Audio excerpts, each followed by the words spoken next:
section. I agree with you completely. What Hamas has done to the captive Israelites is insane, and I'm in support with what you say. Thank you. Just a general reminder to everyone that, I'm here to conduct a meeting, so if you want to speak, just ask and I will recognize you. So that way we don't cross over of anyone. Next is the, is there any, we still have one. Okay. We do have one more, Mayor. Terry Ring.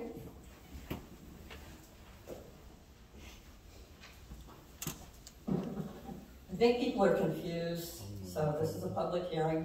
The general public comments are at the end of the meeting. Anyway, good evening. Some of these comments you've heard me present at previous weed abatement public hearings. Why are only vacant properties targeted under this program? I ask this question over and over again because there are numerous properties in the city, both vacant and occupied, with serious weed and rubbish issues as defined under Chapter 13, Article 2 of the California Government Code, commencing with Section 39560, that never gets cited. Nothing in the code limits this process to only vacant properties. Again, just how does the city determine which properties to target for weed abatement under this twice-a-year program? Does city staff drive all around the city looking for problem properties, or does the city rely on complaints submitted by the public, or do you just, I think, revisit previously targeted properties? And reviewing the weed abatement hearings for the last few years, it certainly appears to be the latter, because oftentimes it's the same handful of properties on the list over and over again. Why not present to council the full list of noticed properties for reference in the staff report, even though those properties that were cleaned up were not part of the formal public hearing? Former Councilman Sergio Contreras asked back in 2019 for the formal weed abatement process to be done 4 times a year versus just twice a year. Staff's response was that it would be too much work to undergo the formal process more than twice a year, but said they would continue to use code enforcement and the community preservation unit to address these issues on a more regular basis. But that plan is not working. Some areas of the city seem to be targeted frequently, while others are completely ignored. The number of unkept properties in the city continues to grow, creating extreme blight and potential safety hazards, lowering our property values and reducing pride of ownership in our city. Let's all put in a concentrated effort to clean up our city, not just on Earth Day. Many cities hold pride and beautification events where volunteers, along with support from the city, come together to clean up their city. Some are part of Unite for Cities initiative, which brings together businesses, residents, schools, service groups, and faith community to improve cities. And hey, like Councilman Manzo, I think where he was going with this is, instead of just doing this thing twice a year, which is very labor intensive and takes a lot of staff time, why don't we just start citing and fining these people on a regular basis? And those fines can escalate daily. Let's use code enforcement to maybe, get their attention a little sooner than just twice a year. I realize my comments are broad in nature, but not specific to any properties listed in the agenda report, but I'm just trying to be a part of the solution by offering input and ideas on ways we can improve our city related to this item. Thank you. Mayor, we have no further speakers for this item. So with that, I'll close the public comment. Next is mayor's and council member discussion. Is there anything else that you want to discuss perhaps? If not, we can move to council action. Motion to approve. Second it. So we have motion and second on the floor. Roll call vote, please. I have a motion made by Councilmember Gonzo, a second by Mayor Nguyen. This is to approve staff recommendation to A, overrule any objections received at the public hearing for the abatement of the weeds, and B, adopt resolution number 5218, entitled A Resolution of the Mayor and City Council of the City of Westminster, California, determining and declaring that certain weeds are growing upon certain streets, sidewalks, parkways, and private property in the City of Westminster, and rubbish and refuse have been deposited upon sidewalks, parkways, and private property in the city, and that the same are a public nuisance, ordering and directing the city manager to have said weeds destroyed and to have rubbish and refuse removed as required by law. I'll go ahead and do a roll call vote. Councilwoman Van West? Yes. Councilmember Monza? Yes. Councilmember Ho? Yes. Vice Mayor Nguyen? Yes. And Mayor Nguyen. Yes. Motion carried. Thank you. We're still under public hearings, and this item 4.2, public hearing approval of Westminster Mall specific plan reimbursement fee. I'd like to ask for a staff report, please. Good evening, Mayor, Vice Mayor, and City Council members. This presentation will outline the Westminster Mall specific plan reimbursement fee. The creation of the reimbursement fee methodology and calculation was produced by one of the city's economic consultants, Economic and Planning Systems, also known as EPS. Jason Moody from EPS will be providing more details on the methodology and calculations of the fee later in the presentation. EPS was heavily involved with the Westminster Mall specific plan drafting process and has continued to work with the city to implement the plan following adoption. After the presentation, Jason and staff will be available to answer any questions you may have. To start, I want to give a brief summary of the entire Westminster Mall specific plan process. The city began working on the Westminster Mall specific plan in late 2018 with multiple community outreach meetings taking place in 2019. The COVID-19 pandemic and ownership changes on the site caused some delays in the drafting timeline, but on November 30th, 2022, the City Council adopted the Westminster Mall specific plan. Adoption of the Westminster Mall specific plan laid the foundation for successful redevelopment of the area. But there is still some work to be done before permitting and construction is able to begin. Because of this, city staff has continued to work with consultants and communicate with the property owners to fulfill the mechanisms addressed in the specific plan. One of those mechanisms is the Westminster Mall specific plan reimbursement fee. Chapter 9.6 of the specific plan allows the establishment of a reimbursement fee following adoption of the specific plan. When the City Council adopted the specific plan in November of last year, the action effectively gave direction for the details and calculations of a reimbursement fee to be brought back to Council at a later date. The reimbursement fee will allow the city to recover direct costs incurred during the preparation and implementation of the specific plan. Almost all the costs associated with the preparation of the specific plan were initially paid for by the city, and there continue to be city funds expended after adoption to be able to implement items addressed in the specific plan. A draft technical memorandum was distributed to the property owners to allow them to ask questions and provide feedback on the reimbursement fee. The feedback received was incorporated into the final technical memorandum shown as attachment 1 in the staff report. Jason will dive into what those comments entailed and what minor additions and clarifications were made based on the feedback.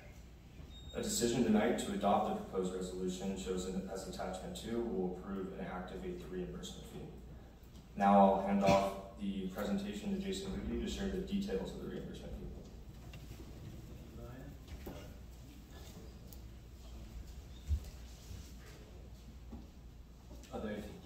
Hi, I'm Jason Moody. I'm a principal at Economic and Planning Systems. Thanks for bringing me here tonight.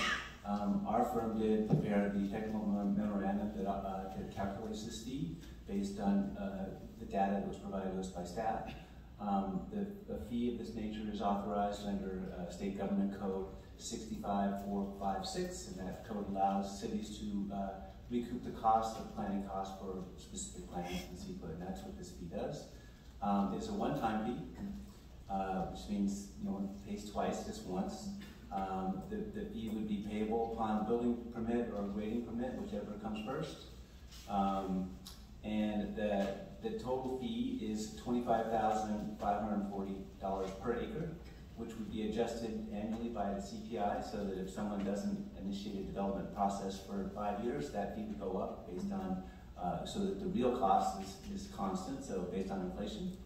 The fee is recovering approximately $2.2 million. Most of that money has already been expended, but not all of it. The next table here that I'm showing you is what that is composed of. That's composed of the city's direct expenses as well as consultant expenses for the preparation of the specific plan itself. It also includes future costs for implementing some of the elements in there, including this fee program itself, for example. There's been a number of activities after the plan was approved that we've had to undertake. So about 20% of the cost, of total cost, is for things that are happening after the approval of a specific plan. There is a small contingency included in the amount for the fee. And finally, we are deducting out $310,000 in the SB2 planning grant that helped reimburse the city or offset these costs. So that's a benefit to the city and to the developers who are paying this fee. Just a quick calculation of the fee. I won't bore you with the details, but you got the 2.2 million at the top. You have 102 acres for the whole area. We deducted out the open space and public right-of-way because you don't have to pay fees on that. That gets a net development acres, and then you divide the total cost by the number of net acres, and that gets you $25,000 basically per acre. That's how we came up with the fee. We have a number of implementation administration items I'll go through quickly. Most of these were included to address some of the comments that the property owners provided when they reviewed the fee program and the technical administration. First of all, we're clarifying that it's due at grading or building permit, whichever comes first. Properties that don't initiate a development process, that don't just stay as they are, do not pay the fee. They only pay the fee when they initiate the development process. The fee is only applicable to building permits for permanent structures. If someone wants to do a temporary event of some sort, that's not going to trigger the fee. The city, of course, is going to maintain an accounting of all the revenue that comes in for each property owner that pays the fee so that they don't get confused and have to pay it twice. As I mentioned, the fees escalate annually. And finally, if in the future there's an amendment to the specific plan, which additional CEQA and planning costs are incurred as a result of the amendment, that would be paid for by the developers who are initiating that amendment. So that's why this fee is only for the approval of the specific plan as is and subsequent implementation. That there's new amendments to the specific plan we paid for through a separate process. That's all I have. Anything else? That's it. All right. So next is the mayor and the city council for staff. I have a question for staff. Please. Thank Go you. ahead. So I know this plan has been going on for a while. Now I noticed that there's 2 owners who have not come to us and giving the general plan. Is that correct? The other 2 already submit their general plan, laying out what they want to do at their property. Is that correct, from what I understand? So there's 2, I would say there's two of the 4 owners are engaging us almost weekly on a project concept for each of their sites. One is checking in with us, and one of them has told us that they're a little bit further out. So we've checked in with all of them, meet up with them regularly, and there are no concerns with the specific plan. As it stands, it still meets the goals of what they would like to do on the site as well. Okay, so I guess my question is, how come they haven't come to the table yet? Because, I mean, to be honest with you, I mean, those owners out there, if you hear my voice tonight, I would be more than happy to, clear my schedule to meet with you guys if you need to talk to us moving this Westminster Mall forward. I will, of course, I'll do my reporting to let you guys know if I do sit with them. But you know what I mean? So if you guys are out there and you need to talk with one of the council, I'll be more than happy to sit down with you, hear your plan, what you want to do, because I want to help you move the city forward. And I know the residents there are excited and looking forward for this new Westminster Mall to be redo, and then not only have to bring business into the city. So if you hear me tonight, I would love to sit down with you and hear your plan and to move our city forward. Thank you. Okay. Any others? Yes, Councilmember Menzo. Thank you, Mayor. I heard in your staff report, I think, Ryan, that there was no objections from the developer on the current staff report with the fees. No objections from them? Yes, there are no objections, just some comments and requests for clarification, which we responded to those comments and requests. And then, I mean, this is pretty standard. I just want the mayor to understand this is just standard cost recovery for any city, for any work that staff has done to put in for this project. You mentioned possible, amendments if this project's, obviously it's going to take a few years for in the planning stages. If there's any adjustments to future staff increases, then we would have to come back and adjust those numbers to recover that cost difference, right? Yes, this gets us back to more balanced. We're at 0. To where we came, Yes. we have done so far. What we've done so far, it gets us there, and actually there's some estimates of what else needs to be done associated with the plan. If there's a major amendment that would require CEQA, and we're bringing in consultants, and we're doing outreach, and we're doing analysis, it's not going to be double the amount, but it would be at an apportionate amount of the changes. Okay. And these fees have nothing to do with permit fees, park fees, none of that's fees, correct? No, these are unique to this area. Those other fees that you mentioned are citywide fees and everybody pays those. This is unique to the planning costs that were incurred for the specific plan. Sure. Thank you. Any other? You know, thank you. I would like to thank you for remembering to recoup the cost. I know I mentioned it a couple of years ago, let's say maybe 3 or 5 years ago, and I was rather nervous just seeing how much we have to spend and cover the cost, but I know we have to front some of that, and then now we're recouping, is there anything that we're not recouping?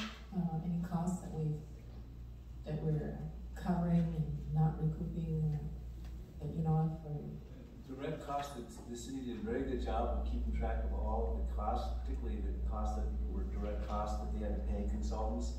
You know, tracking staff time is a little bit more complicated, and I can let Adolfo address that. Yeah, we work closely with our finance department. We have a very detailed timesheet program and special codes assigned to different activities we do on a daily basis.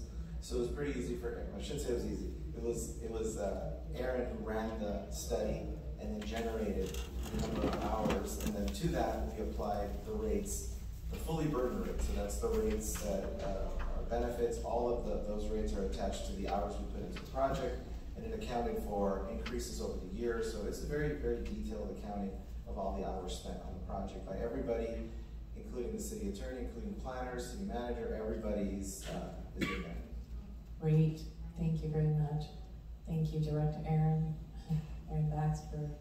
I know all those numbers, and tracking all those numbers and items probably drove you a bit crazy, but thank you for doing that and helping us recoup our costs. I know initially our city laid out, what was it, the environmental report, $300,000, is that part of, was that ever recouped, or? Yeah, if you're talking about the California Environmental Quality Act report, the EIR. Yeah, the EIR. Yes, that was included. When you see the consultant expenses, that's primarily where that's $900,000, almost $1 million there in consultant expenses. The consultants prepared the EIR, and that's where most of that money is included in that. Great, when we show the consultant cost, if you recall, it was under one prime consultant, and they had several sub-consultants. So the contract is let's just say $1.2 million to PlaceWorks. A part of it is the different sub-consultants have a portion of that. Thank you very much. Vice Mayor White? No. Okay, my turn. I just want to, I'm the last to have to comment, but then some of the questions that I have that Council already have, which I don't have to do it anymore, which is good. The item 4.1, same thing. I think Councilmember Menzo already asked those kind of questions. It's a great question I have. So this one I don't. So at this point here, I want to open for public comments. We only have one speaker for this item here. We have Terry Raines. Please.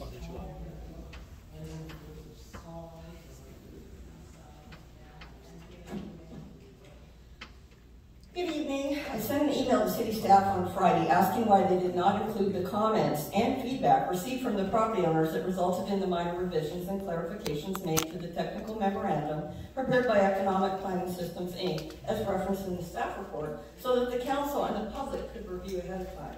The public's interest in the mall specific plan, the various owners, and their respective projects, and how each feels about these proposed Westminster Mall specific plan reimbursement fees clearly outweighs any subjective reason for not disclosing their comments.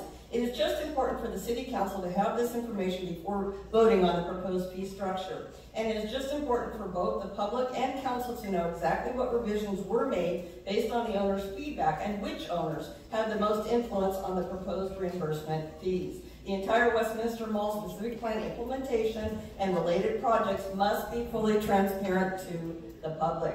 Additionally, there is a discrepancy between the staff report verbiage and the technical memorandum. The staff report states, quote, if additional Westminster Mall specific planning and implementation costs are incurred, the city will update the reimbursement fee calculation and seek City Council approval for the revised fee amount, end quote. Whereas the technical memo states, quote, fee adjustments. The reimbursement fee program should also allow for, should also allow for an automatic annual adjustment to account for inflation, unquote. As you can see, these two statements vastly differ and conflict one another. Furthermore, nowhere is it addressed if the fee calculation is indeed increased down the road. Does that impact owners who have already paid the fees, forcing them to submit additional payments to the city? Or does the additional cost burden, be it additional implementation costs or inflation, fall solely on the owners who submit their projects after the increase has been approved? I sincerely hope that staff will address the questions and issues I have raised here so that the City Council can make a truly informed decision tonight. You know the old saying, garbage in, garbage out. Let's make sure that's not the case here tonight. Thank you. Thank you. Mayor, we have no further speakers for this item. I will close the public comment. Next is for Mayor, Council member discussion and council action. A motion to approve it? I'll second it, but before that, can we address some of the comments made from Ms. Terry Raines as far as the differences and additional costs that she was speaking about? There is an inflation adjustment that is not related to any additional cost. It's designed to cover the cost of the fact that as inflation goes up, real costs will need to be adjusted. So that if someone pulls an application in 5 years from now, they're paying the same amount in real terms as someone who pulls an application today.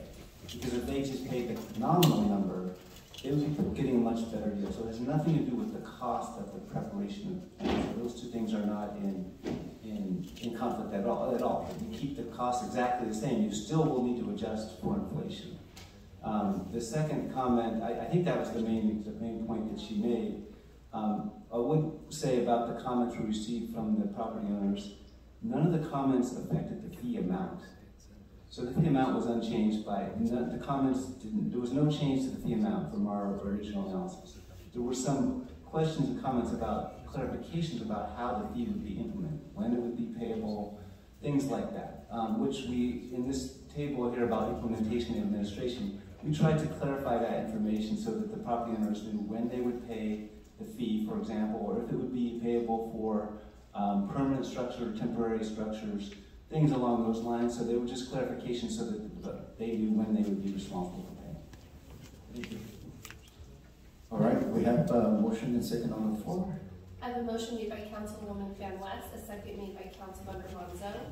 That is to adopt Resolution 5219, entitled A Resolution of the Mayor and City Council of the City of Westminster, California, approving the Westminster Mall Specific Plan reimbursement fee and finding such action exempt under the California Environmental Quality Act. We'll go ahead and call roll. Councilwoman Fan West? Yes. Councilmember Monzo? Yes. Councilmember Ho? Yes. Vice Mayor Wynn? Yes. And Mayor Wynn. Yes. Motion carried. Thank you. Next is regular business, 5.1. Continue from the October 11, 2023 regular meeting.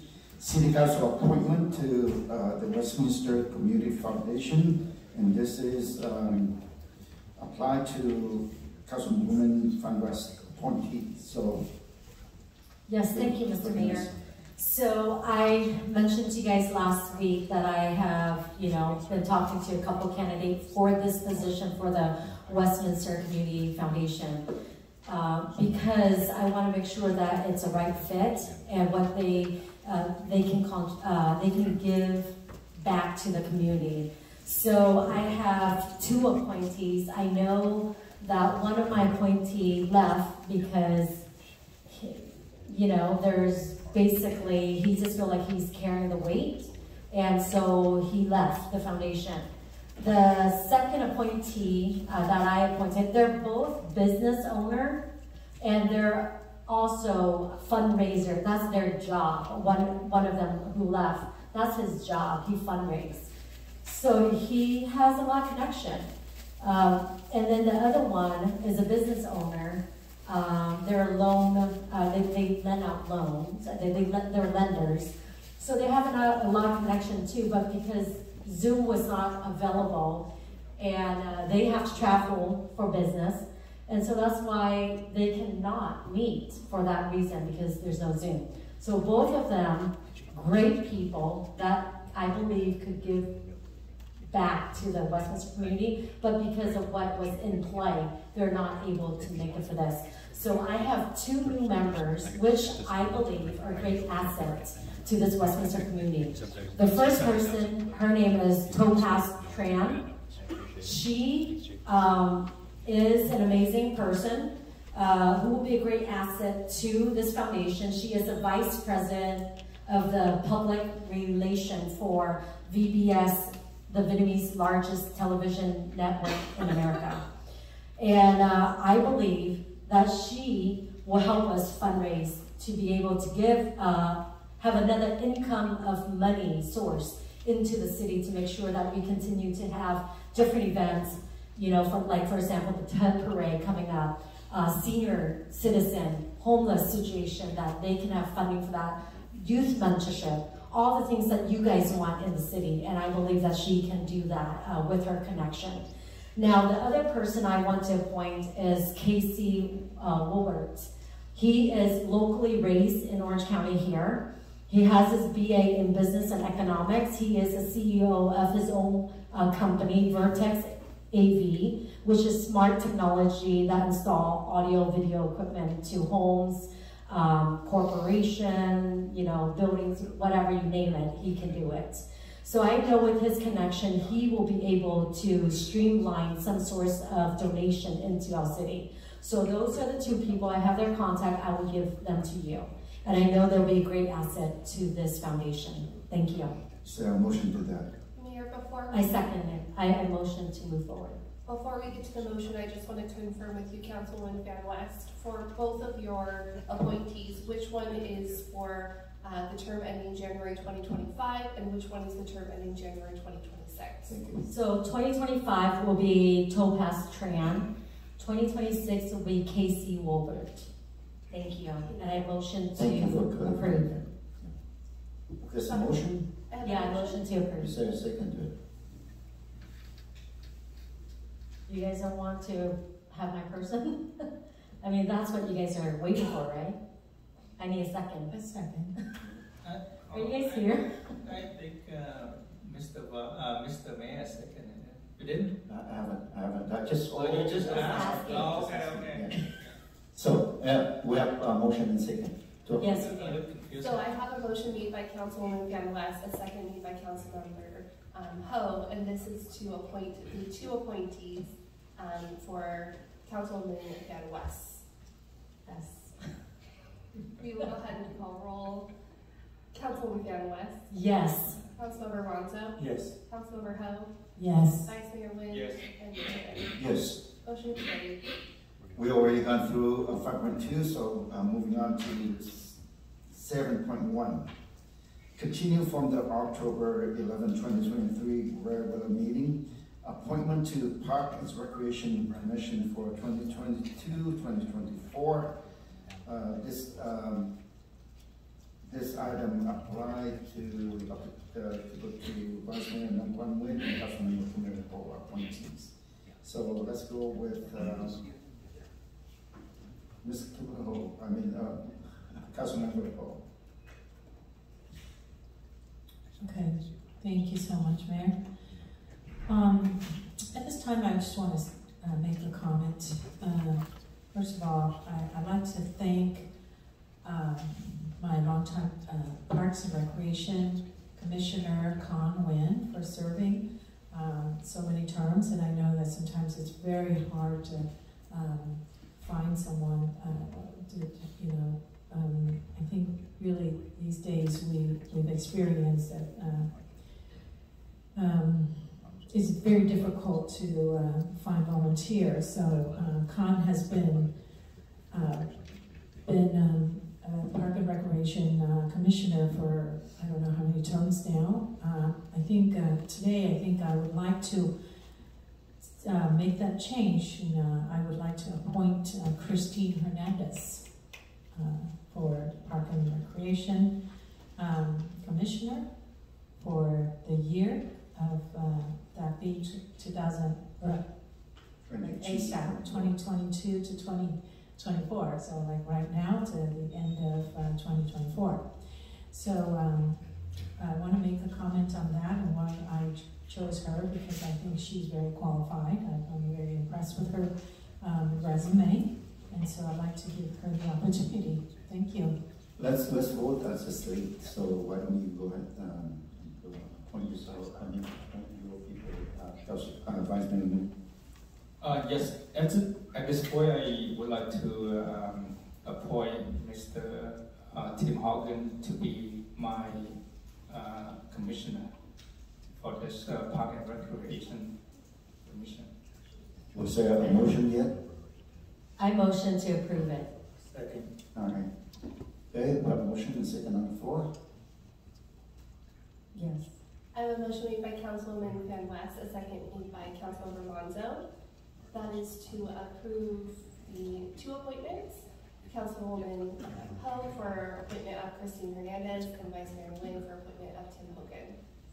We'll go ahead and call for a roll call. Councilwoman Van West? Yes. Councilmember Monzo? Yes. Councilmember Ho? Yes. Vice Mayor Nguyen? Yes. And Mayor Nguyen. Yes. Motion carried. Vice Mayor Nguyen informed me that he has to leave after 7.1, so. I have to leave too. So. Okay. Well, we still have 3 on council. We still have quorum, so we have to move. If you agree or you want to just, if there's a motion or if there is a recommendation to hold on to these, then we still have to do oral communication. I don't think that we can. Mr. Mayor, I think we are okay because you guys still have a quorum, right? Okay. Yeah. All right. So thank you. If you have to leave, then we still have the quorum. I would like to ask Councilmember, are you okay to stay to continue? Yes. Okay. How about Councilmember Menzel? And I'm okay. So we have the quorum. So we would like to continue with 7.2. Proposal to install parking restriction on the east and west side of Willow Lane between 6251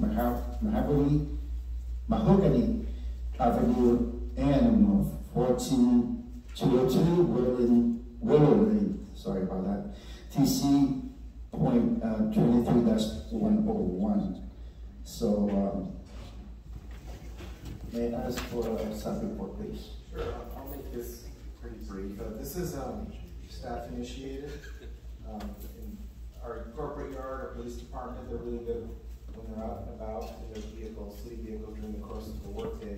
If they see something that doesn't look right to them, they report it back to the appropriate department, sometimes planning, sometimes code enforcement. In this particular case, we received a report from a staff member that felt that Willow Lane was a little bit too narrow along this stretch.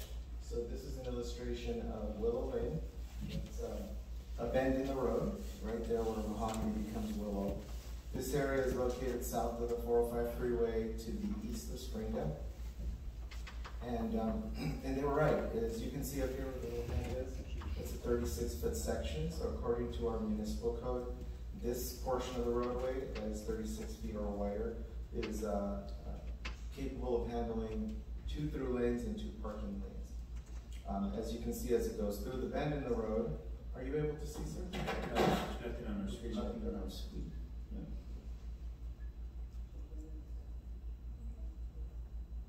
Got it, thank you. Yeah, okay, great. So I won't start over, I'll just pick up where I left off here. So on Mahogany here where the little hand is, it's a 36-foot cross-section of the roadway. And that is, you're able to handle parked vehicles and a through lane in each direction. So in this area here where it says Mahogany, you can have parking on both sides of the street and one lane in each direction. As it goes through here, over the years, people were parking, but one of the observations that was reported to us is that it seemed a little bit tight. And when we went out and measured it, back in the land development days of the city of Westminster, this portion here tapers from 36, right here where the hand is. For some reason, it goes down to 32. And now you have a pinch and you have a condition where you can't accommodate parking any longer. Rather than messing with the center lane and readjusting it and trying to keep parking on one side and not on the other side, our recommendation is to eliminate parking on both sides of it. It just makes for an easier driving maneuver, driver maneuverability through this area. And we rarely see parked vehicles there. It's not a highly impacted area where you would have, say, multifamily dwelling units that always are looking for places to park. So in fact, the times that there are cars parked there, it kind of catches people off guard. So out of safety and due to the fact that it doesn't meet the minimum requirements, we are recommending a red curb on both sides of the street. And this was approved, recommended for approval by your traffic commission. That concludes my presentation. Thank you very much. Is there any question from Councilman? No, thank you. Is there a motion to? Motion to approve. Second.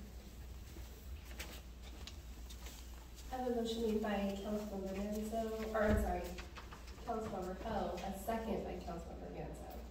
This is to approve staff recommendation to adopt resolution entitled A Resolution of the Mayor and City Council of the City of Westminster, California, providing for no parking or stopping at a certain location on the east and west side of Willow Lane between 6251 Mahogany Avenue and 14202 Willow Lane. Councilmember Manzo? Yes. Councilmember Ho? Yes. And Mayor Nguyen. Yes. Motion carried. Thank you. 7.3, request for parking restriction on the west side of Chestnut Street between Santee Avenue and Orange County Flood Control District Channel, TC 75-127. Again. Thank you, sir. I'll make it brief. I want to thank Mr. Charles Diaria. He spoke earlier today. I've known him for many, many years, and we actually tried tackling this issue a very long time ago. He's gotten additional support from his community. He submitted a petition with his recommendation to the traffic, request for to the Traffic Commission, and his item was recommended for approval as well. This is a really unique part of town, and I'm very excited about this. As you can see here in the illustration, I've kind of oriented the map a little bit differently just so it can give you the most visibility on your screen. But to the left is north. You can see the north arrow here on top. This is Southern California Edison, right here in the middle. As we make our way over to the right of your screen, you would be approaching Olsa, essentially. And this segment here, these are single-family homes in the city of Westminster. These homes here, they back up right onto Chestnut Street. If you proceed to the left of your screen here, which is to the north, you would end up at the temple that we all know of at Hazard and Chestnut. The segment we're talking about is the 640-foot stretch that is on the west side of Chestnut. I met with the Southern California Edison rep. In fact, the mayor and I had the pleasure of seeing him in Sacramento last month when we were at the conference, and we brought to his attention that this item was coming. He was aware of the item, he supported the item. The last time this came before the Traffic Commission, there was some pushback by Southern California Edison, and it did not get approval. It was not recommended for approval. And that's really a shame because the quality of life of our residents is significantly impacted when big rigs park along this stretch. They come to deliver, not necessarily at Edison, but in the surrounding industrial area, and they find that they're able to just arrive at 2 in the morning, midnight, odd hours. They beat the traffic into Southern California, and then they know that they can idle here, During the summertime, they turn their rig on and they're running their AC. During the wintertime, they're running their heater. They dispose of human waste outside the window. It's a real mess out there. Recently, we started to see homeless activity as well, for people that are living out of their cars or parking there. We had a confrontation between a resident and a homeless individual. So at the end of the day, these big rigs, they can do better as far as planning their arrivals into Southern California. And all the industrial businesses in the community know this. As you're driving in from Arizona, there are these truck stops. People can park there, they can sleep there, they can do all kinds of, they can kind of regroup, and then they can pick up their final destination so that they actually arrive into their delivery at an appropriate time and not have to idle in a neighborhood or park or do all kinds of other stuff that create issues. So the Traffic Commission responded really well to this. Staff is in full support of it. Our Sergeant at Arms, Commander McCormick, is present at the Traffic Commission meeting. He's also the homeless liaison commander. And we were all very much in support of this, and nobody spoke against it. In fact, we had, in addition to the petition, we had a resident that came and spoke for the community. So we would ask that the Traffic Commission, that the City Council approve Traffic Commission's recommendation for the Redford as specified in this report and showing the exhibit. Thank you very much. Is there any question from City Council? No, yes, real quick. You mentioned that there was no objections from Southern California Edison. Correct. They were not able to attend the meeting, but when I spoke to the gentleman, both ahead of preparing the report and then when I made sure that he received the report and he had seen the report, he said that they were okay with that. Motion to approve. Second. Motion and second. I have a motion made by Councilmember Bonzo, a second made by Councilmember Ho. This is to adopt Resolution 5221, entitled A Resolution of the Mayor and City Council of the City of Westminster, California, providing for no parking or stopping at a certain location on the west side of Chestnut Street between Santee Avenue and the Orange County Flood Control District Channel. Councilmember Bonzo? Yes. Councilmember Ho? Yes. And Mayor Wynn? Yes. Motion carried. Yay! Thank you! Next is open communications for non-agenda items. Madam Clerk, would you please read the instruction coming in the record, please? This is the time of the meeting that members of the public may address the City Council regarding any non-agenda items that are within the subject matter jurisdiction. Unless otherwise extended by a majority vote of the City Council, comments shall be limited to 3 minutes per speaker. Any person wishing to address the City Council in person should complete a yellow speaker slip that is provided at the entrance to the council chambers and submit the card to the city clerk. When your name is called, please step to the podium at that time and state your name and the city of residence for the record. Thank you. I want to thank you for waiting until this time. I know that you patiently waiting, but I know that you care for the city, and we all put the city business in front first. At this time, we are here to listen to your comments. So, would you please go ahead and call for the first speaker, please? Our first speaker is Terry Raines.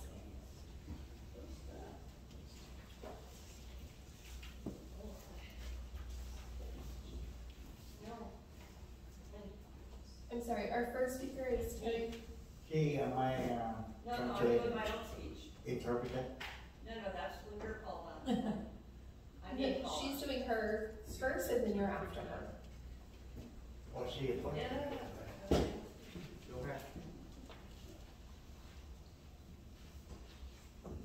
Okay. Hello, three of you. The WAGs to Riches event Saturday was fun and heartwarming to see our community's outpouring of support for WAGs. Councilman Manzo did a great job presenting WAGs with their certificate of recognition. Councilwoman Cole was also there earlier in the evening, but no mayor, supposedly he wasn't feeling well, and no Amy or Nam Kwan, reasons unknown. Those two skipped important meetings simply because there's nothing in it for them politically. They just want photo ops and speaking engagements. It's clear neither one of them give a damn about Westminster. I obtain public records on a regular basis from the city. Mayor Wen, a few meetings ago, you publicly say that you had not seen a series of emails from a resident because if you had, you would have responded. Public records show that you rarely, if ever, respond to emails from residents.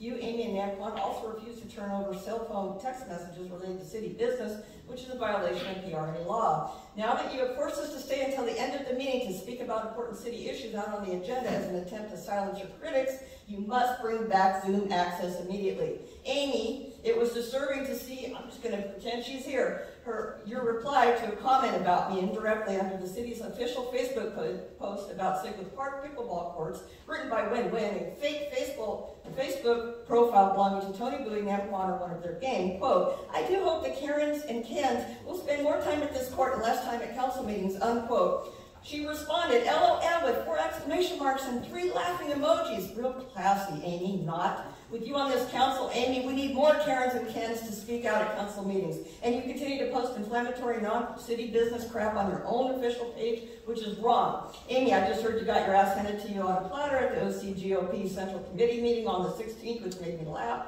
Only Van Tran and Andrew Doe, Steve Sheldon, who wants to resurrect his failed Civic Center project here, and 4 others voted with you on 2 key items. 48 members voted against you and your ludicrous proposal. How much is Van Tran paying you to be his mouthpiece? What has he promised you? He regrets it now, I'm sure, as you are a total embarrassment to everyone. 2 days later, Amy pulled papers to run again for Central Committee, in effect to run against Mayor Wynn, who earlier pulled papers for that seat. They don't need 2 members from Westminster, and they sure as hell don't need you on their Amy. Most of that committee can't stand you, just like the residents of Westminster.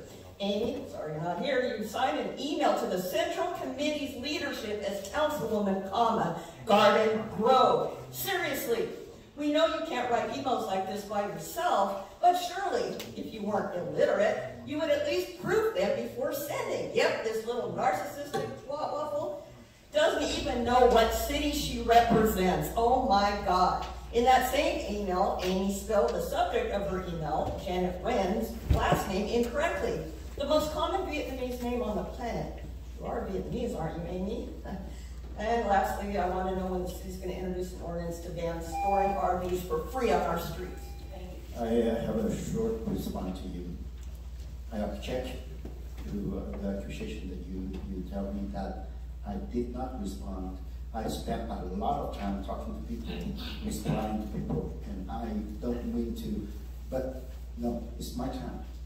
So, you know, unless you prove it to me, then I will take it. All right, thank you.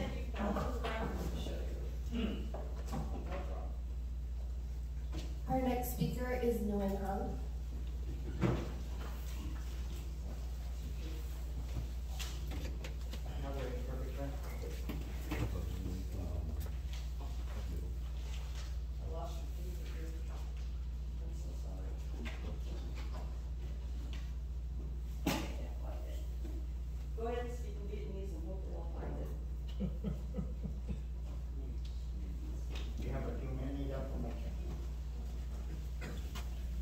I speak in a Vietnamese first, and she will speak in English later.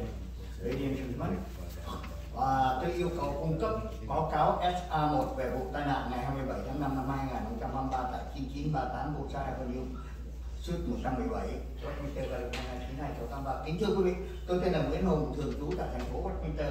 Hôm nay tôi viết thư này đến quý vị và cảnh sát trưởng Westminster PD về lá thư của Chánh Viện lý trả lời thắc mắc thị trưởng Charlie Nguyễn DMV đã không được báo cáo vi phạm tai nạn giao thông, cung cấp cho tôi mẫu báo cáo SA1 hoặc là SA71 về vụ tai nạn lúc 15 giờ 30 ngày 27 tháng 5 năm 2023 tại địa điểm nói trên. Căn cứ theo lá thư của Chánh Viện lý Todd Spicer, tôi yêu cầu thứ nhất, cảnh sát Westminster PD vui lòng cung cấp biên bản hoặc kết quả điều tra tai nạn do ông thị trưởng Charlie Nguyễn gây ra. Thứ hai, thị trưởng Charlie Nguyễn phải cung cấp báo cáo SA1 hoặc SA71 về tai nạn nói trên trong thời gian 7 ngày tính từ ngày hôm nay. Nếu không, tôi sẽ nhờ luật pháp can thiệp. Thị trưởng Charlie Chí Nguyễn đã phải cho cư dân Westminster biết chiếc xe Tesla do ông lái đã sửa chữa tại đâu và chi phí sửa xe hết bao nhiêu. Nếu không cung cấp mẫu báo cáo SA1 hoặc SA71 thì thị trưởng Charlie Chí Nguyễn đã vi phạm trầm trọng luật lệ giao thông của tiểu bang California. Vì theo luật California, tất cả những va chạm giao thông phải báo cáo cho DMV mẫu SA1 hoặc SA71 nếu thiệt hại từ $1,000 trở lên cho bất cứ bên nào. Theo tôi thì thị trưởng Charlie Chí Nguyễn đã vi phạm luật DMV vì không báo cáo FA trong vòng 10 ngày. Và thứ ba, theo nhà báo Đoàn Trọng cho biết thì sự việc đã được thị trưởng Charlie Chí Nguyễn tự thương lượng về phía bên thiệt hại bồi thường để không khai báo bảo hiểm và DMV. Điều này chứng tỏ là thị trưởng Charlie Chí Nguyễn đã nói dối trước lời tuyên thệ và câu viết ngay sau lưng ông In God We Trust về tội cố tình che đậy, tội DUI và trên căn bản đạo đức của một thị trưởng Hoa Kỳ. Tôi yêu cầu ông Charlie Chí Nguyễn hãy can đảm từ chức để bảo vệ danh dự cho bản thân và gia đình ông vì sự thiếu thành thật. Cư dân Westminster sẽ không tha thứ cho những người ỷ quyền thế để lừa dối cư dân qua mặt luật pháp. Nhưng việc đáng tiếc lại vi phạm bởi chính ông thị trưởng Charlie Chí Nguyễn, chính là người ông đã tuyên bố một câu "No one is above the law" trên đài truyền hình. Sau 48 năm định cư ở Mỹ, tôi mới biết câu chuyện không ai ngồi trên luật pháp là không đúng trong việc này. Nên nhớ, ông từng là chủ tịch đoàn thanh niên công giáo Quận Cam và tôi hy vọng ông cũng không phí tiền, tôi cũng không phí tiền mướn thám tử tư để điều tra vụ việc này. Xin cảm ơn tất cả. Ladies and gentlemen, my name is Lynn Hung, residing in Westminster City tonight. Today I'm writing to you and the Westminster Police Chief regarding the District Attorney's letter responding to my question that Mayor G. Charlie Wynn, DMV, failed to report a traffic violation and provide me with a report from Form SR1 or SR71 about the incident at 3:30 p.m. on May 27, 2023 at the above location. Pursuant to Attorney Todd Spitzer's letter, I request 1. WPD Police, please provide the incident or results of the investigation of the accident caused by Mayor Chief Charlie Wynn, and or 2, Mayor Chief Charlie Wynn must provide an SR1 or SR71 report on the above accident within 7 days from today, or I will ask the court to intervene. Mayor Chief Charlie Wynn must let Westminster residents know where the Tesla car he drove was repaired and how much did it cost to repair the car. If Mayor Chief Charlie Wynn does not provide the SR1 or SR71 report form, he has seriously violated California traffic laws, because according to California law, all traffic collisions must be reported to the DMV Form SR1 or SR71 if the damage is $1,000 or more up to from any party. In my opinion, Mayor Chief Charlie Wynn violated DMV law by not reporting SR1 within 10 days. And 3, according to journalist Tom Dawn, Mayor Chief Charlie Wynn negotiated compensation for the incident so that the damaged party would not report the insurance to the DMV. This proves that Mayor Chief Charlie Wynn lied under oath and looked the sign behind his back in God We Trust about intentionally covering up the crime of DUI and on the moral basis of an American mayor. I ask Mayor Chief Charlie Wynn to have the courage to resign to protect the honor of yourself and your family because of your lack of honesty. Westminster residents will not tolerate those who rely on their power to deceive residents and bypass the law. But the unfortunate incident was violated by Mayor Chief Charlie Wynn, who declared the phrase "no one's above the law" in video to the Vietnamese community. After 48 years of settling in America, I learned that the story "no one is above the law" is not true in this case. Remember, he used to be president of the Orange County Catholic Youth Union, and hopefully I won't waste money hiring a private investigator to do this. And sorry about somebody messed with my papers, that's why I didn't have it. Okay, I still have a 3 minutes. I hope I don't need to bring this up to the court. And by the law, nobody above the law, he said that. I have a video. And he mentioned, he said he never did have, I don't care. I just want to know the SR1. And DMV said don't have a report after 10 days. And no reason, have a under $1,000. You show me, what the repair cost for you. You told everybody before over here, you said, don't stop it, don't talk about SR1. I don't talk about, what the incident. I just talk about why you report it. Thank you very much. Our final speaker is Ty Now.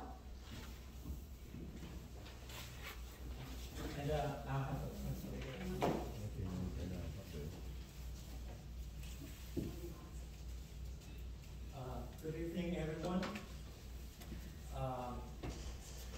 Tôi thì chủ mình sẽ chắc nằm quan vẫn hơi biết là tôi sẽ nói cái gì, thành ra đã chạy mất trốn mất rồi. thông báo yêu cầu luật sư thành phố, hội đồng thành phố, cảnh sát trưởng, tổng quản trị và nhân viên và yêu cầu Nam Quan phải từ chức để bảo vệ thanh danh, uy tín cũng như là quyền lợi của thành phố. Good evening, Kai Dao. I was going to announce my public warning to the council, the city lawyer, and the chief of police, and the city manager, all staff, that you guys need to ask Mr. Nam Quan to resign in order to protect our city's image, integrity, and interest. I have emailed a video clip to the city clerk and manager requesting that the city will play that clip on the projector for all to see. Then everyone will understand the gravity of the issue and why I'm seriously asking Mr. Nam Quan to resign now. Và cái phần tiếng Anh là hồi nãy là tại vì mình viết trước, thành ra là tôi đã có gửi cái email đến cho cô thư ký thành phố, tổng quản trị, yêu cầu thành phố phải trình chiếu cái đoạn video clip đó làm bằng chứng trong lúc tôi nói chuyện, để quý vị có thể hiểu được là tại sao tôi yêu cầu quý vị phải yêu cầu Nam Quan phải từ chức, và nếu cần thiết thì tôi sẽ nói chừng ra bằng chứng riêng với cảnh sát trưởng, với luật sư thành phố, kể cả hội đồng thành phố nếu quý vị muốn. Tức là tôi còn có rất nhiều bằng chứng khác ngoài hai cái video clip đó. So if you want to see the base for my request, I'm more than happy. Speak in Vietnamese if you. Just this part, because I to present the proof, the evidence to you privately, because those clips are only uploaded on Facebook already, but I have much more concrete, undeniable proof that Nam Quan was the organizer involved in the January 6th event, and he brought guns to the event. Bây giờ xin lỗi phần 2 là mà đúng ra là tại sao mà tôi chuẩn bị sẽ trình chiếu cái đó, mà cái lý do mà tôi hoãn lại là tại vì có một cái sự kiện khác liên quan đến cộng đồng Việt Nam, là ông Ngô Kỷ, một thành viên cộng tác với Nam Quan rất là chặt chẽ, đã tố cáo là ông ta có bằng chứng do Nhật Linh cung cấp, nói là Nam Quan đã hợp tác với một nữ cán bộ cộng sản để mua căn nhà 2 triệu đô la ở thành phố Santa Ana, cũng như đã thành lập một cái website mang tên là Thông tấn xã Việt Nam. Và ông Ngô Kỷ nói ông ta hoàn toàn chịu trách nhiệm và ông ta có bằng chứng, và nhiều người đã xem nghe cái bằng chứng đó rồi. Thành ra tôi yêu cầu là Nam Quan phải trả lời minh bạch cái lời tố cáo của ông Ngô Kỷ. More importantly, this is handwritten, sorry, so I'm messing it up a little bit. I just saw on social media that one of your most entrusted associates, Noki, is accusing you of collaborating with a communist agent and buying a house, who is buying a house in San Antonio or Santa Ana, worth $2 million, and to set up a media named the Vietnam News Agency. Please confirm or deny this. And I will attest to what he was elaborating on the January 6th thing. There's a lot of evidence about Nam Quan being there. All right, thank you. Thank you. Mr. Mayor, I heard that someone is suing you. Maybe you didn't like that. You didn't like that I keep calling you stupid. But I'm sorry, but maybe you don't realize it, but maybe your stupidity will cost this city dearly. You keep talking about Darwin. This is not a courtroom. You're not a judge. This is not a classroom. You're not a teacher. You're not our teacher. We're not a pupil, elementary students. The policy Darwin is not for you to change at will. It must be applied equally to everybody at any time, at all times. Not for you to decide when to allow who to speak on what topic at your own discretion. So the minute you interrupt someone like me, prohibit me to speak on some topic addressing someone else, you allow others to attack me or others, that's grounds for us to sue you, and they will sue you as the mayor of the city. You cannot allow your cronies to malign your opponents at will and constantly interrupt anyone like myself who speaks against you on your end. So I'm just saying that I'm not going to sue you, but I understand why somebody is going to sue you. And you, instead of telling the lawyer that he's wrong, you should seek advice from him. Thank you very much. Thank you very much, and I respect your right, First Amendment right, and I listen to you, and I ask that you respect my right too. You call me stupid or stupidity. I am your mayor. Thank you. Next. Our next speaker is Lean Nguyen.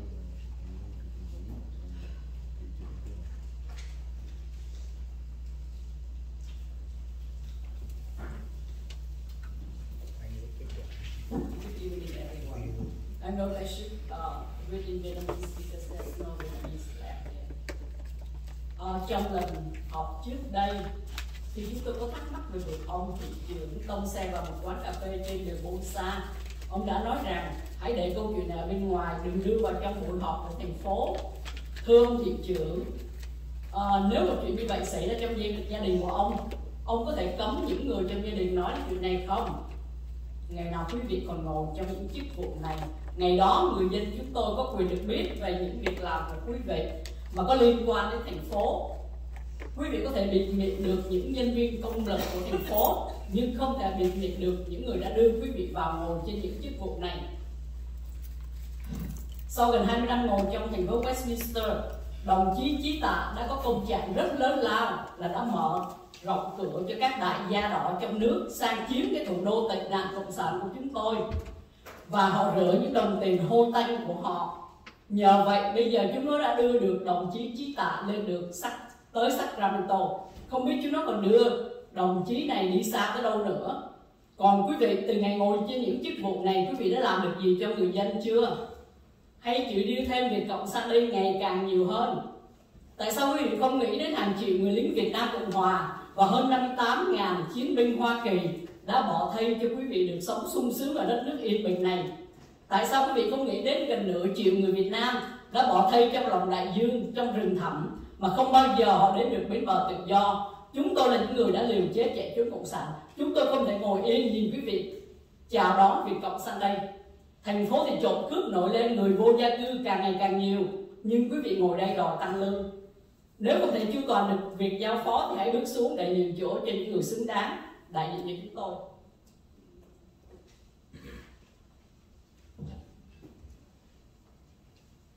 First time reading this, ask your forbearance. In the last meeting that was a while ago, we questioned the reasons why Mr. Mayor slams his car into the coffee shop on Bolsa Street. You stated that we have to leave such concerned questions outside, not bring them to the city council meeting. Sir, what if this incident happened to your family? Could you have forbidden the family members not talking about it? Do you feel the need to explain clearly and be transparent to everyone? As long as you guys are still sitting in these positions, we demand the right to know whatever you have done related to the city. You might be able to gag the law enforcement officers to whom you had hired for the city, but you cannot silence those who put you in these seats. After almost 20 years of engaging in Westminster city politics, Mr. Tree Taw had made a huge accomplishment by opening his arms for the red capitalist mogul in Vietnam to invade our little Saigon and launder their stinky, filthy wealth. Thanks to that, they now have pushed Tree Taw all the way to Sacramento. We don't know how much higher they will push him up to. As for you guys, since the day you took these positions, have you done anything good for the city yet? Or are you only letting more and more communists from Vietnam come to our safe haven? Why don't you think about the millions of South Vietnamese and more than 58,000 American troops who lost their lives for you to have a comfy life in this peaceful country? Why don't you think about almost 500,000 Vietnamese who lost their lives in the vast ocean or dense jungles on the way to escape communism? Those poor people never had a chance to set their foot in the land of freedom. We risk our lives to run away from communists.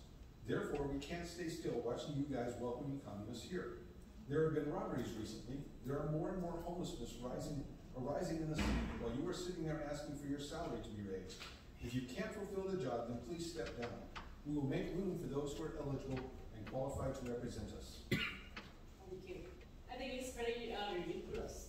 Whoever competes you guys have the right and have the privilege to talk first. And who is against you have to wait until the end of the meeting. This company's way. Our next speaker is Tim Hogan.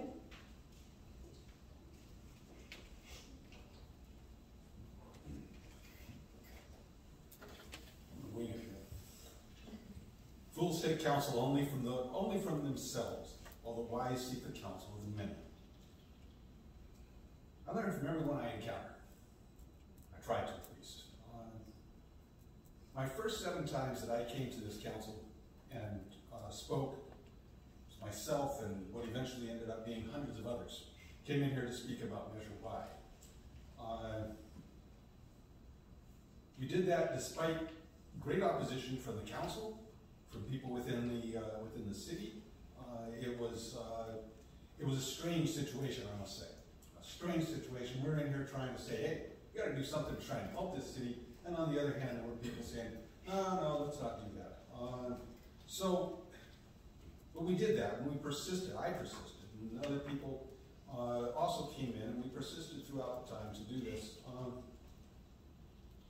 As I look at the council today, there's an argument to be made that your success, the success of this entire council, is due to those of us who came in here and argued in favor of Measure Y. If we didn't have that money coming in now, I mean, you're talking about bankruptcy because we're missing a 0.5%. If we had not been in here arguing for the 1%, we wouldn't be in here arguing. As we talked about back then, we were trying to keep the lights on. We wouldn't have the lights on now. We'd be standing around in candlelight. So the people that come in here, and I have to agree with you, Mr. Mayor, there are some people who come in here and speak just things that you don't want to hear for a lot of reasons. And some of them are just foolish. I mean, I admit it, I've said foolish things in here. So, so there are those that are there, but there are other people that come in here and speak with the heart, speak in order to try and help this city. Try to do things to make things better here. I bring this up just more or less to ask you to consider extending the oral communications to 5 minutes. The multitudes that are here now, I think they'll forbear an extra couple of minutes from all of us.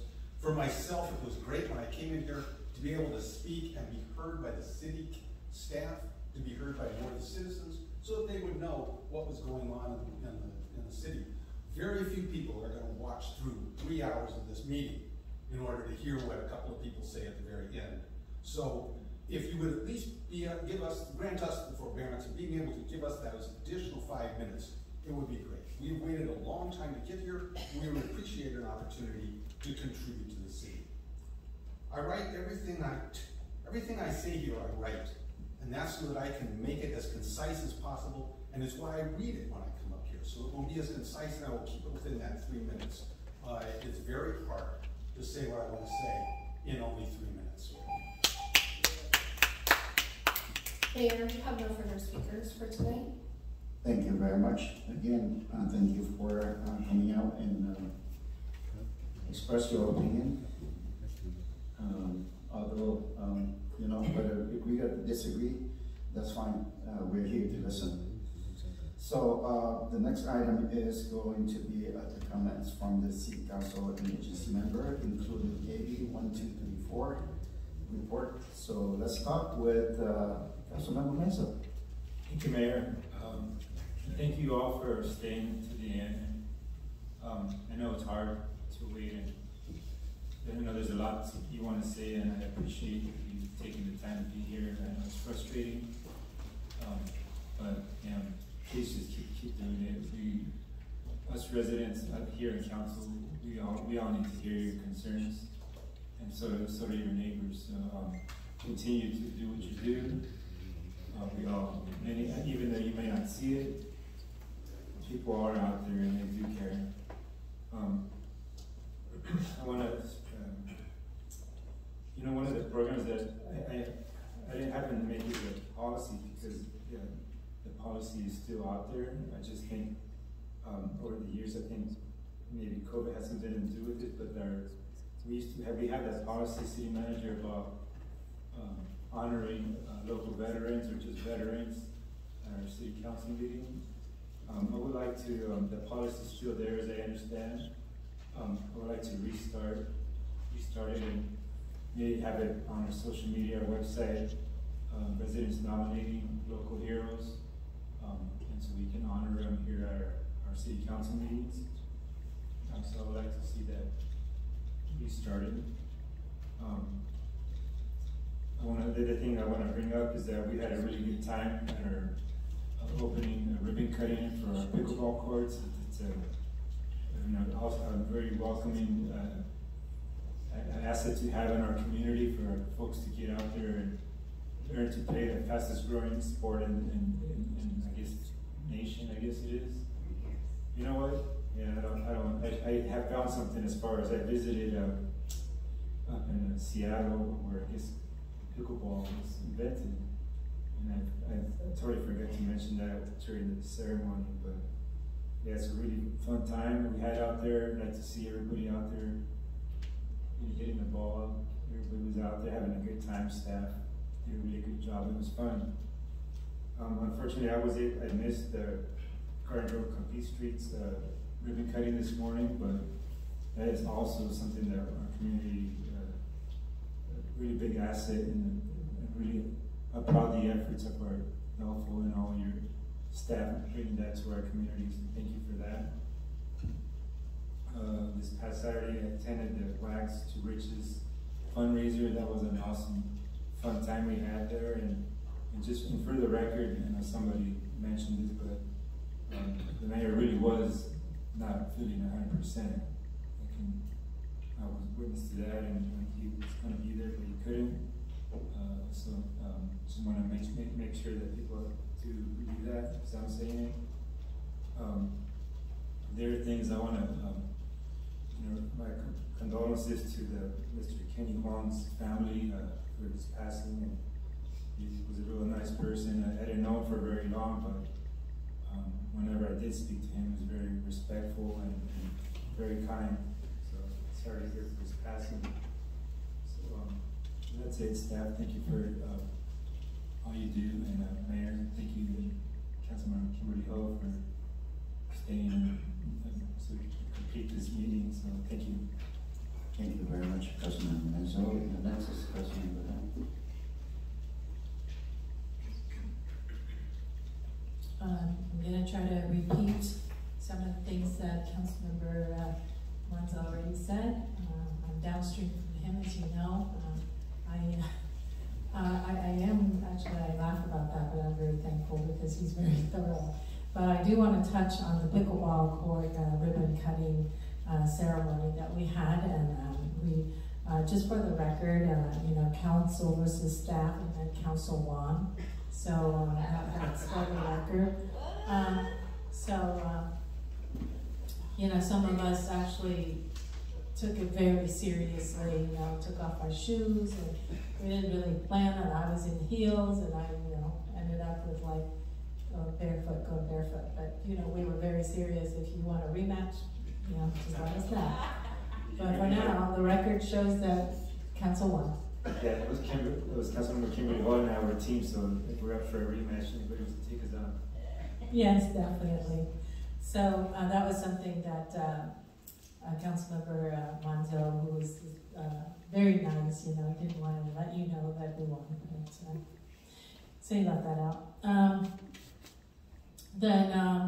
I just want to say today, earlier in the day, we had another celebration of the ribbon cutting of the bike path on Garden Grove Boulevard project, and the superstar for the day is our ACM Adolfo Zela, and so I thank you, Adolfo, and you and I talked about this grant or your vision for our city 5 years ago, and so we were kind of reminiscing a little bit,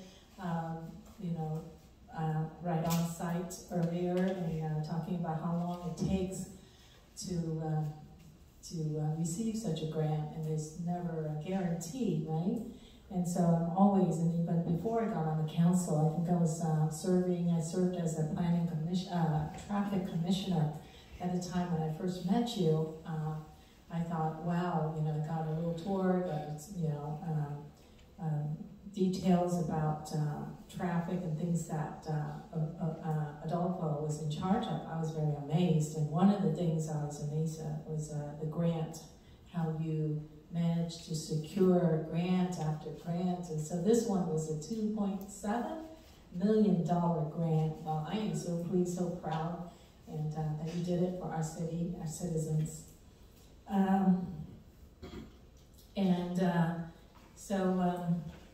Thank you, thanks so much. I think lastly, I'd like to express my condolences to Mr. Kenny Huang, who was our former vice chair of the QT committee. Thank you for your service, Kenny. I know you're up there looking down, and I know you're in a better place, and so we are very thankful for your service. Thank you. And thank you, Mayor. Thank you very much. As for me, there's no doubt that we have a lot going on, and we have done successfully over the last several months. Whether you agree or disagree, I have to say that staff have gone out of their way in making things happen. They organize events for the communities, and it's great turnout. I don't need to brag on it anymore because you all know about it. Along with that, we accomplished several guidelines and ordinance, and accomplished projects after projects. When I said that is because over the last week or so, I was together with our council members here, attended a pickleball ceremony, grand opening, and then this morning we can see the big projects, and I'm overly surprised that we have a lot of agencies join us at the opening ceremony. And I know that things not going to happen just like this. Everything that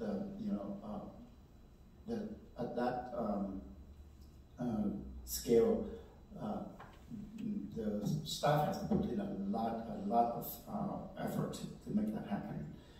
And when I say staff, it takes all level, and it takes first it begins with the leadership. The leadership, without the leadership, we're not going to get there. And I'm very, very happy with the leadership that we have in place.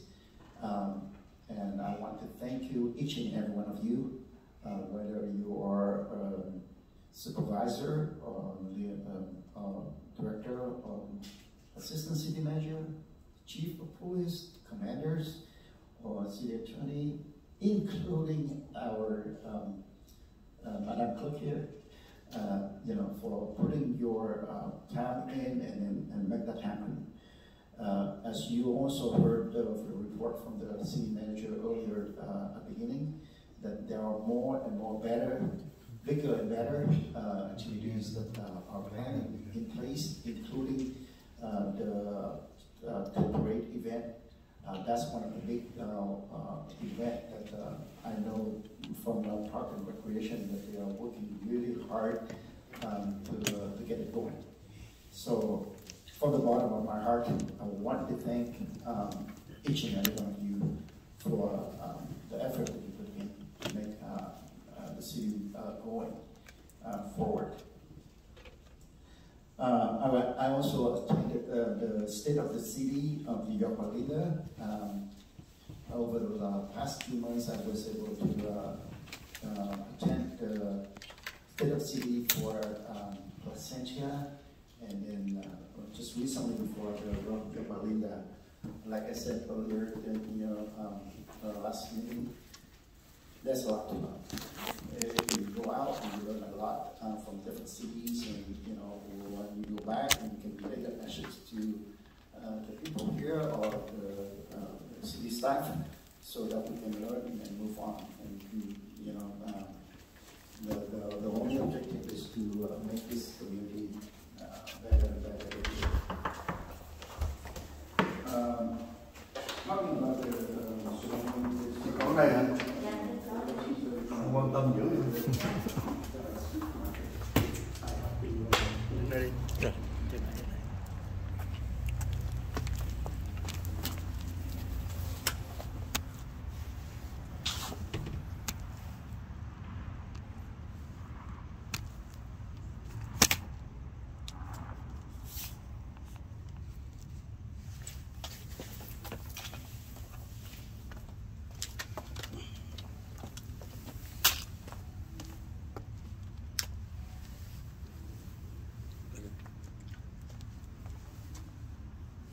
Ngắn gọn nha. Ngắn gọn cho nó vô vấn đề nha.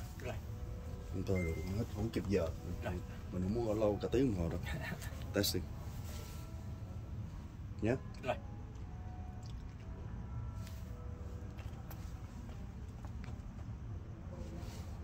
Bây giờ thì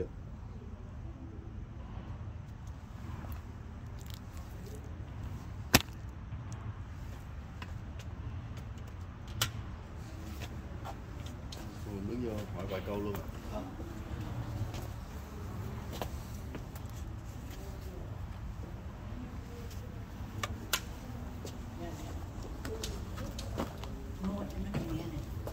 Bây giờ thì có ông Nguyễn Phương Hùng và ông Hải Đào, chắc anh xích qua đây để thấy, anh xích qua đó hẳn luôn đó để thấy cái cuộc họp nó đang có.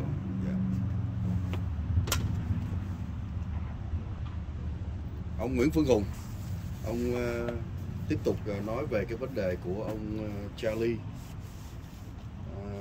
tông xe. Cái chuyện đó nó đã quá lâu, tại sao vẫn còn tiếp tục cái vấn đề đó thưa ông?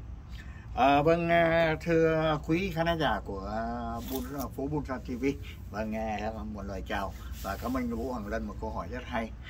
Lý do rằng là tại vì trong một cái phiên họp trước đây khoảng vài tuần, ông Charlie Nguyễn Mạnh Trí đã cấm mọi người nhắc tới cái vụ đụng xe của ông ta. Thì bây giờ tôi muốn nói về cái luật. Lý do tại sao mà lâu là tại vì tôi gửi thơ lên trên DMV và tôi gửi thơ lên cho Biện Lý Cuộc. Thì ngày hôm nay tôi nhận được cái thơ trả lời của Biện Lý Cuộc hôm thứ Sáu tuần trước. Thành nhà tôi nghĩ rằng là khi mà tôi đã có một cái bằng chứng trong tay là Biện Lý Cuộc cho biết rằng không nhận được. Thì theo luật ở California đó, nếu mà anh đã có một cái sự va chạm xe và liên quan về xe cộ và một trong hai bên bị thiệt hại từ $1.000 trở lên, thì anh bắt buộc phải làm báo cáo SA1 hoặc SA71. Thì cái báo cáo đó phải làm trong vòng 10 ngày. Và DMV đã cho biết không có một cái báo cáo nào, và cả bên DA cũng không có. Và DA đề nghị tôi trở lại nói chuyện với cảnh sát và đưa cái việc này ra. Thành ra đó là lý do mà ngày hôm nay tôi nhắc lại để cho ông Nguyễn Mạnh Trí. Ông nói trên đài cái Cali Today của ông Nguyễn Xuân Nam, ông có nói rằng nobody above the law, tức là không có một người nào có quyền ngồi xổm lên trên pháp luật. Thế nhưng mà chính ông lại là cái người vi phạm cái pháp luật đó. Thành ra tôi muốn trở lại để mà cho mọi người biết. Tôi muốn trở lại để cho mọi người biết rằng chính ông là người vi phạm, trong khi ông lại nói người ta không được nói. Dạ thưa anh Lân và thưa quý khán giả. Dạ vâng. Nhưng mà cái hôm trước thì ông cảnh sát trưởng đã báo cáo ngay một cách công khai trong hội đồng thành phố rằng là cái vụ đụng xe của ông Charlie Chí Nguyễn không có bất cứ một cái vấn đề liên quan tới uống rượu lái xe hay là chất kích thích gì cả. Thì việc đó nó cũng đã rõ ràng về cái vấn đề một số người cho rằng là có thể có uống rượu lái xe. Thì ông nghĩ như thế nào? Vâng, thưa anh Lân và thưa quý khán giả, tôi không đặt vấn đề ông lái xe vì ông say rượu hay là không say rượu, mà tôi đặt vấn đề trách nhiệm của một người lái xe. khi mà một chiếc xe, và chính anh Lân cũng đã từng tới đó với ông Ngô Kỷ và đã tới quan sát ở cái căn số 117 đó, và tôi cũng có tới đó. Thì khi một chiếc xe mà từ dưới đất, tức là chỗ đậu xe, qua một cái hàng rào và qua một cái hành lang và đục bể chính, thì không thể nào mà dưới 1.000 đồng được hết. Tôi chưa nói cái chuyện cái xe của ông bị thiệt hại, tôi chỉ nói cái chuyện chủ nhân, và tôi đã nói chuyện với chủ nhân. Đó. Thành ra tôi đưa cái vấn đề ra, không phải vấn đề ông say rượu hay không say rượu, đó là chuyện của tòa án. Còn đây vấn đề tôi đặt vấn đề tại sao ông không báo cáo SA1. Đấy. Thế thôi. Giống như anh đi cái vấn đề mà ông Charlie Chí Nguyễn đụng và thủng cái cửa của cái quán cà phê Suối Đá gì đó, và họ đã thỏa thuận với nhau, nó trở thành cái việc riêng tư của hai phía rồi, còn ai có thể truy cứu được ạ? Vâng, thưa, câu hỏi cũng lại rất hay của anh Vũ Hoàng Lân, và điều đó là rất nhiều khán giả đã khen Vũ Hoàng Lân ở có những cái câu hỏi rất là hóc búa. Dạ thưa anh, cái chuyện đó nếu mà hai người đã thương lượng để qua mặt luật pháp, tức là không báo cáo SA1 hay SA71. Bởi vì sao? Bởi vì ông là một thị trưởng, thành ra ông sợ rằng cái vấn đề này đưa lên sẽ bị ảnh hưởng tới cái công việc của anh. Đó là lý do mà lúc nãy tôi nói, vì danh dự. Ông đã từng làm chủ tịch của đoàn thanh niên công giáo của quận Cam, thì ông vì danh dự, ông đã nói một câu không có ai ngồi xổm lên trên pháp luật, mà chính ông lại vi phạm và ông không báo cáo. Và ông đi thương lượng với người ta, tôi nghe nói là số tiền đòi cô Judy đòi là 10.000 đô la. Thì như vậy đó thì nó gấp 10 lần cái số tiền mà ông bắt buộc phải báo cáo. Do đó thì ông đã thương lượng để mà che giấu cái tội phạm. Thì như vậy ông có phải là một người vi phạm hay không? Tôi đặt vấn đề đó thôi, chứ tôi không đặt vấn đề mà ông say rượu hay không say rượu, thưa anh. Cảm ơn ông. Thế thì ông dự định theo đuổi cái vụ này nó tới như thế nào ạ? Tôi lúc nãy tôi giao hẹn cho ông Trí là 7 ngày. Thì sau 7 ngày đó thì tôi không được câu trả lời của thành phố, của bất cứ ai, của cảnh sát, thì tôi bắt buộc phải gửi cái Can I have a question with you regarding the one of the issue today? Chắc có lẽ bà đi cho nên là tôi sẽ có một cái lo chốt, tôi sẽ có một cái lo chốt cho cái vụ này để yêu cầu tòa án điều tra. Nobody can get away from the mistake. Okay. I have just a question with you, and I hope you have it shortly answer. In English, yes. Yes.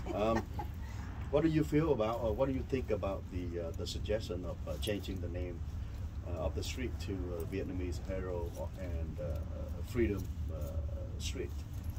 Are you talking about Amy's suggestion? No, or I mean what like the mayor suggests. Suggestion. Well, as long as my...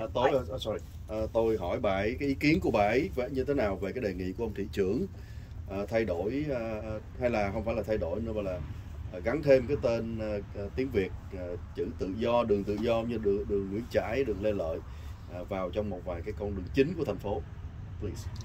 I'm not opposed to it. I did share my concerns, mostly that the street name, the official street name, not be changed, which it will not be, that it remains in the larger font, and that these little subtitles go underneath. I would have preferred, honestly, because they're Vietnamese names that mean nothing to those of us that don't speak Vietnamese or are not from Vietnam, if they could have, they probably can't fit on there, if they would put the Vietnamese word for, let's say, freedom, or that person's name, and then a slash and then in English.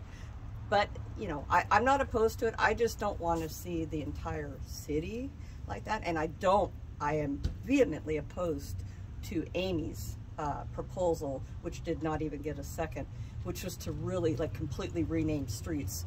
That is an undertaking that most cities never go under, because it's like you have to change Google and Maps and all the emergency systems. It's way too much work. So, and then she said on the side streets like Pagoda, that is just an entrance. It is not an official city street, even though they hang it up kind of like one. But it is not a registered street with the street systems of the United States. So that's fine in areas where it's just like little shopping centers or something like that. But I am opposed of changing officially any streets. that didn't happen tonight. What happened is just the little titles on the bottom. And I get that those are important. I don't know how 50 years from now, I don't know how that's going to be taken, because a lot of it, you know, I support my Vietnamese refugee community, especially the first generation, who are the ones that really suffered. And I want them to feel comfortable here, but I don't want to see our entire city's landscape change. I think everybody understands that, you know. So anyway, thank you for asking. So you are not opposing to Amy West's suggestion of changing the name of the unimportant street to the Vietnamese name totally, not just adding the small font into it? Again, she started out changing a main street. Okay, that would be absolutely out of the question. Pagoda is pagoda. Pagoda is something that we understand. General trend, because the statue is right there. A lot of us understand that, even though we're not Vietnamese. But I don't want to see all Vietnamese names. I mean, on Bolsa, between Magnolia and Bouchard, that is what our official Little Saigon stretch is. So in the shopping centers there, or the little side streets, but I think we've already taken up all of those. I don't really want to see it go all the way down on those other streets and then start, maybe there's an alleyway that goes to houses, or no, I don't want to, I just, we have more important things in this city right now that affect all of our residents. And regardless that this won't cost us any money, it is still, her comments were set off a lot of confusion. She misled, I believe, the Vietnamese community, and that it was all for them, but she wanted freedom, you know, in English renamed. So, and then with the Vietnamese. So, shortly, if she proposes in the future to change the unimportant name, again, unimportant street name, to the Vietnamese Hai Ba Trưng, which is like the hero, Vietnamese hero ladies. And within the area of Little Saigon, would you support that? Is that similar to the one that we changed for the... Like Pagoda? No, the Two Sisters, the one that was passed already? Or two, what was it? I'm sorry. No, that is not passing. That's her new suggestion. No, I thought, okay, but 6 months ago, we did pass. Oh. We did pass to rename. But whatever name, just changing. Is that the same one that's the two? Not whatever the name, Vietnamese name, but like changing the unimportant street within the area of Little Saigon. If she proposed that in the future, would you support or not? I would have to see what street and area that it's proposed for. All right. Thank you so much. Thank you. Dịch một chút xíu cho cái vấn đề của bà ấy nói, có lẽ là chắc là tôi phải đứng vô tôi dịch thì nó mới coi được. Đúng rồi. Anh Hải đã đứng đó, có thể là anh sẽ giúp tôi coi những cái phần nào anh đứng cho đó luôn á, cái phần nào mà tôi thiếu thì anh bổ sung dùm. Tại có thể là nhiều. Tôi hỏi một cái bà Mỹ cách chấp nhoáng thôi, cái ý kiến của bà về cái đề nghị của ông thị trưởng Charlie Chí Nguyễn muốn bổ sung cái tên của tên đường Việt Nam vào mấy cái đường chính ở trên khu vực Little Sài Gòn, như là đường Tự Do, đường Nguyễn Trãi, đường Lê Lợi, thì bà thấy như thế nào? Bà ấy nói rằng là bà cũng đồng ý với cái chuyện đó, bà cũng muốn ủng hộ cái tinh thần của người Việt Nam, miễn là nó không có bị thay đổi những cái tên đường và làm cho nó bị rối lên nhiều cái vấn đề liên quan tới thương mại, liên quan tới bưu điện vân vân, thì bà ấy ủng hộ. Nhưng mà bà ấy cũng nói luôn là bà ấy không có ủng hộ cái ý kiến của một nghị viên khác là bà Amy Phan West, khi đề nghị không chỉ là đổi cái tên đường, đưa thêm cái tên đường vào, mà đổi luôn cái tên đường đó ở trên cái tên đường tiếng Anh. Theo hồi nãy bà Amy Phan West nói là go big or go home, tức là chơi lớn luôn, là thay đổi luôn cả cái tên đó, thì bà không đồng ý. Nhưng mà sau đó bà Amy Phan West lại rút đi bớt một tí, là chỉ đổi nhưng mà đổi những cái con đường mà gọi là nhỏ thôi, không có quan trọng, không có dính dáng gì, những cái con đường mang tính tượng trưng thôi, thì đổi cái đó thành những cái tên Việt Nam một cách hẳn luôn. Thí dụ như đường Hai Bà Trưng, ghi rõ ra, nó bự ra là Hai Bà Trưng chứ không phải là rí nhỏ nhỏ phía dưới. Thì bà ấy cũng nói rằng là nếu mà cái đó thì bà cũng phải suy nghĩ lại, nếu mà nó nằm ở trong khu vực hoàn toàn khu vực Little Sài Gòn, chứ đừng có đi lan ra nhiều những cái nơi khác trong thành phố quá. Bà cũng không muốn nhìn thấy là 20 năm sau là rất là nhiều những con đường Việt Nam trong toàn thành phố, thì nó nó không có bà không cảm thấy thoải mái. Và cuối cùng thì tôi hỏi là nếu bà Amy Phan West vẫn đưa cái ý kiến đó ra trong tương lai, tức là thay đổi những con đường nhỏ, những con đường không quan trọng thành những cái con đường tên Việt Nam thì và nằm trong cái khu vực Little Sài Gòn mà thôi, thì bà có ủng hộ hay không? Thì bà ấy nói cũng cẩn trọng là tôi sẽ phải coi lại cái đường đó là những cái con đường nào. Vâng, đó là cái ý kiến của bà Amy Phan West. Anh có bổ sung gì không? Khải chỉ bổ sung thôi, tại tánh Khải hơi vạch lá tìm sâu. Thì thưa anh, cái từ technical mà bà Terry bà dùng đó là register, có nghĩa là mình cứ nói đường nhỏ, đường không quan trọng, nhưng mà thật sự như vậy kính thưa quý vị, tức là đúng đường thật á là nó phải được Sở Bưu điện người ta công nhận, hoặc là OCTA, là tại sao nó phải có địa chỉ, có đăng ký, nó có nhà, có địa chỉ, có nhà. Còn những cái bản đường để mà vô trong những cái khu thương xá đó, nó chỉ là một cái bảng đèn đỏ thôi, nó không phải không là cái đường. Đúng, không có địa chỉ, không có nhà. Thành ra bà nói là không có register, không có đăng ký với bưu điện, với Sở Công Chánh đồ này kia đó. Đại khái như vậy. Cái sự phân biệt giữa hai cái loại đường là như vậy đó. Những cái con đường nào mà không đăng ký. Tôi đồng ý. Dạ vâng. Bây giờ tiếp tục lại với lại cái câu chuyện của hai vị hồi nãy giờ. Thế thì là ông Nguyễn Phương Hùng nãy đang nói nửa chừng là ông sẽ dự định trong thời gian tới tiếp tục cái vụ việc mà ông tố cáo ông thị trưởng như thế nào? Vâng, thưa, ngày hôm nay là tôi ra hội đồng thành phố, thì ngày mai đó tôi sẽ gửi những lá thư đó, thứ nhất về cho ông Bộ trưởng Bộ Tư pháp của California, tức là ông Bonita, ông Rob Bonita. Rồi tôi gửi qua bên DA là tôi đã làm đúng như lời khuyến cáo của District Attorney, tức là biện lý, là tôi đã đưa ra hội thành phố và tôi chờ quyết định của họ. Thì tôi nói rằng 7 ngày tôi sẽ gửi cho luôn cả bên FPPC, tức là cái ủy ban mà công bằng chính trị, để cho họ nghiên cứu về chuyện đó. Tại vì ông này ông có chức vụ mà, ông chức vụ là thị trưởng. Thì sau đó thì có thể tôi nói là 7 ngày thì, nhưng mà đó là một cái áp lực, chứ thật sự có thể có kéo dài lên 15 ngày hoặc 1 tháng, là bởi vì anh biết rồi, tiểu bang cũng như là anh Chánh họ làm việc không có nhanh, tại họ có rất nhiều công việc để làm.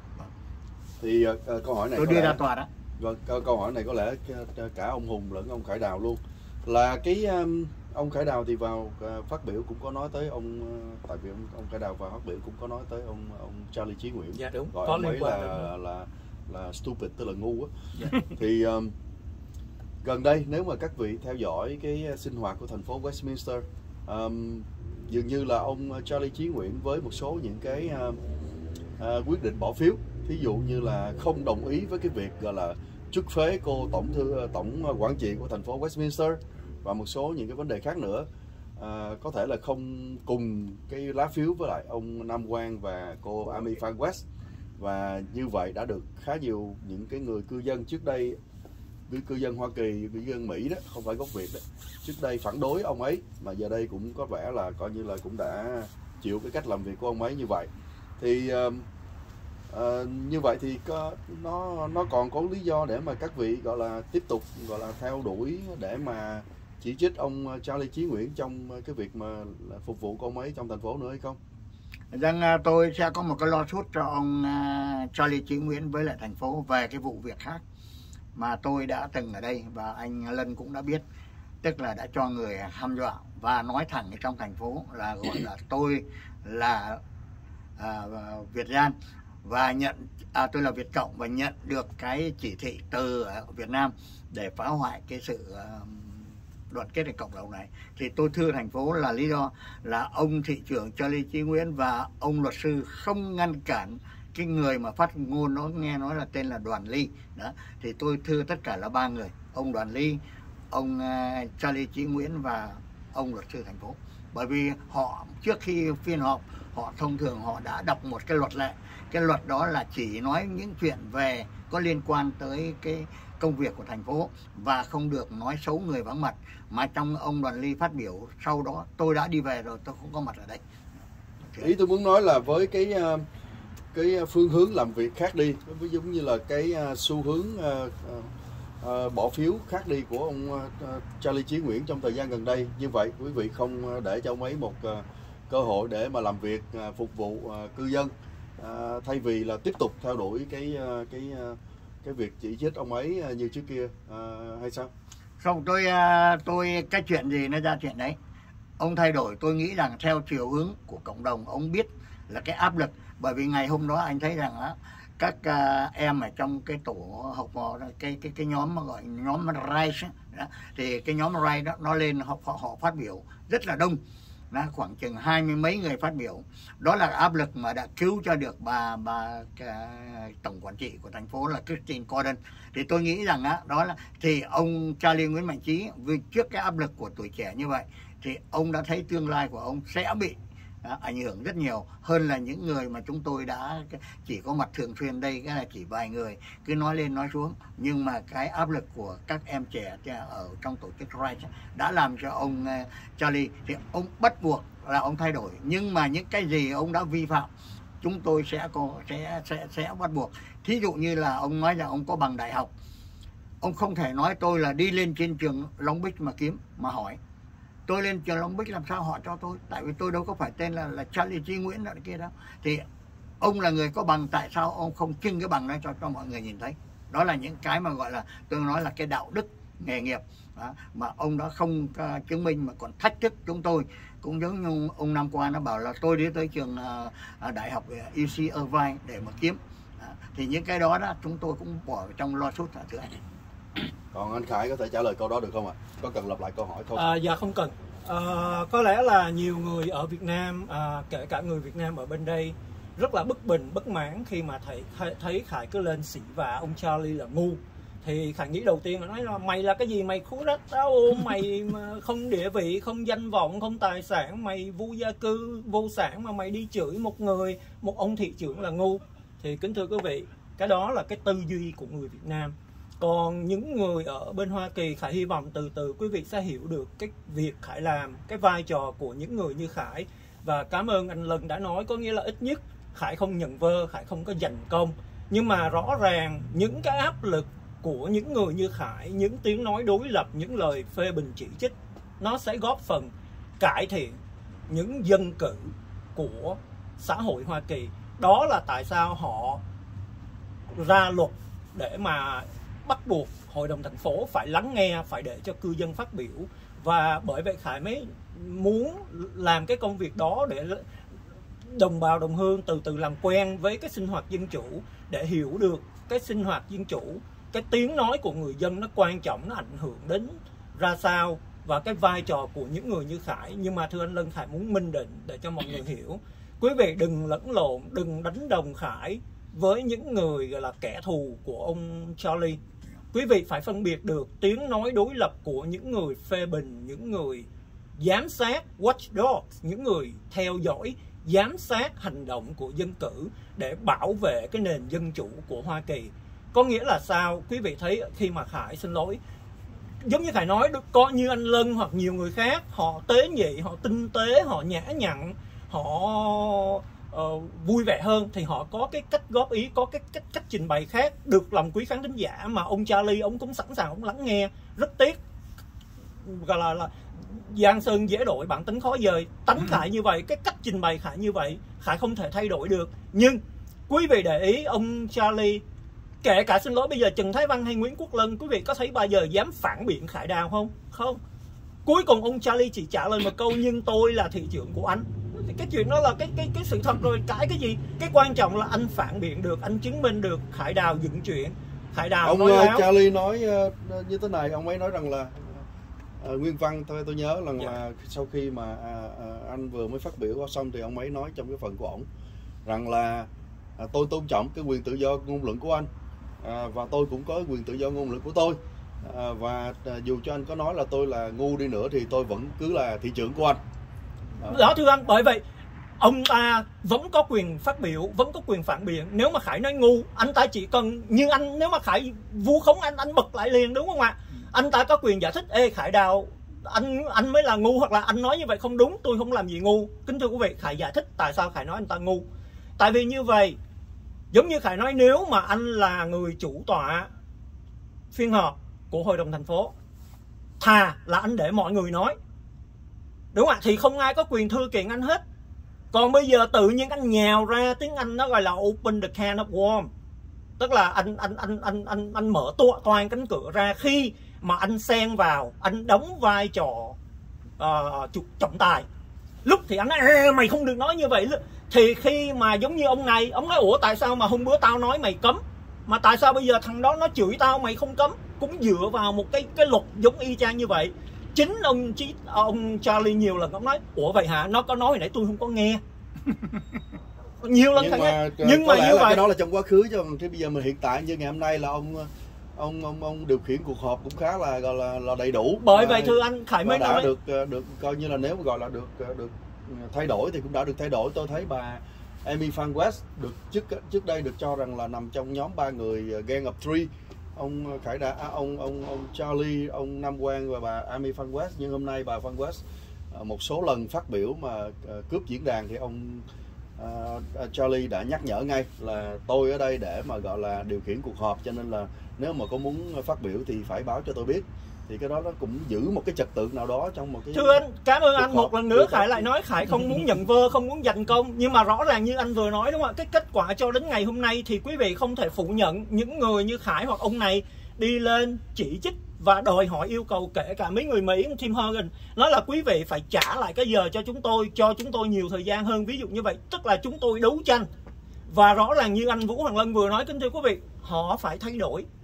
Chúng tôi lên án quý vị toa rập với nhau để tạo thành cái gọi là băng đảng 3 người, Gang of Three.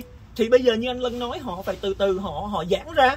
Thì cái đó là chứng tỏ là những lời chỉ trích, những lời lên án của chúng tôi nó hiệu quả và góp phần làm cho Khải không biết là họ giả vờ thay đổi hay là họ thay đổi thật. Nhưng mà một lần nữa Khải muốn giải thích trở lại cái câu quý vị đừng đánh đồng Khải với những người thù ghét ổng, kẻ thù của ổng. Nó khác nhau cái điểm như vậy thưa anh Lân. Kẻ thù thì nó chỉ kiếm cớ để nó chửi thôi. Mày lùn, mày thấp má, mày xấu cha, mày nghèo, ví dụ như vậy. Mà anh có thay đổi được rồi, nó lại kiếm chuyện khác nó chửi. Còn Khải lặp lại một lần nữa, Khải phê bình, Khải chỉ trích.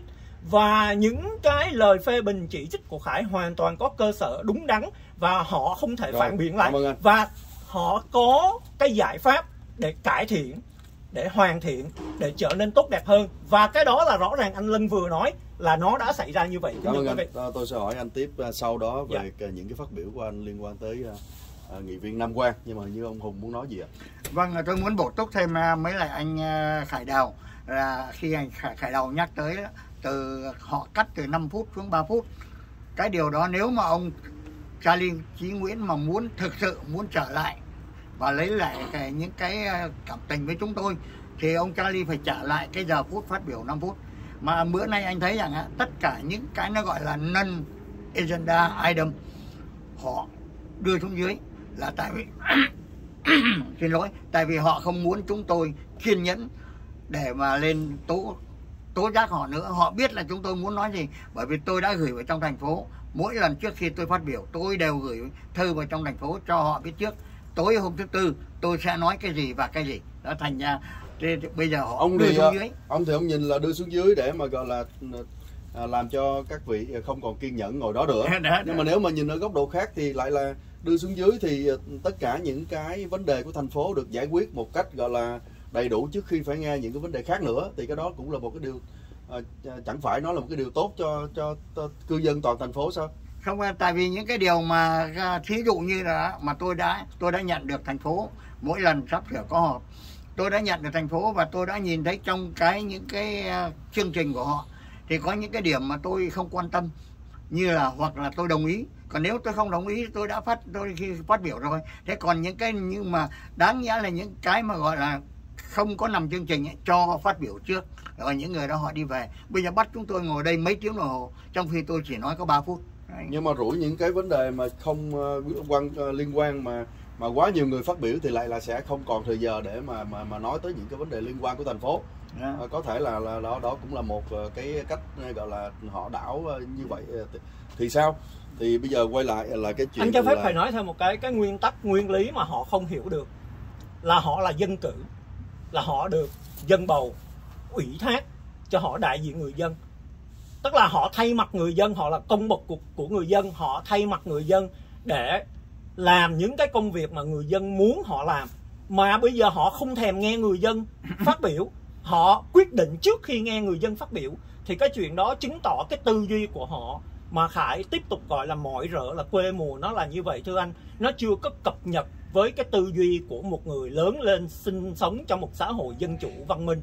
Có nghĩa là mình, giống như có người nào nói nếu anh không thích nghe người ta phát biểu phê bình thì anh đừng có ra ứng cử làm dân cử, đừng có làm nghị viên hội đồng thành phố, anh ra làm CEO, làm thống đốc hay làm gì đi. Còn cái vai trò nghị viên hội đồng thành phố là cái cơ chế ở Hoa Kỳ nó đã lập ra như vậy cả mấy trăm năm nay rồi, là nghị viên phải lắng nghe người dân trình bày để biết người dân muốn cái gì trước khi mình bỏ phiếu thưa anh. Trước khi tôi hỏi anh liên quan tới cái việc mà anh hỏi anh phát biểu về ông nghị viên phó thị trưởng Nam Quang đó, thì có câu hỏi này của từ khán giả mà bây giờ nó không hiện ra nữa, thành ra tôi không nhớ một cách cụ thể, nhưng mà khán giả đó nói rằng là một cái người mà là ăn nhờ ở đậu ở Mỹ, thì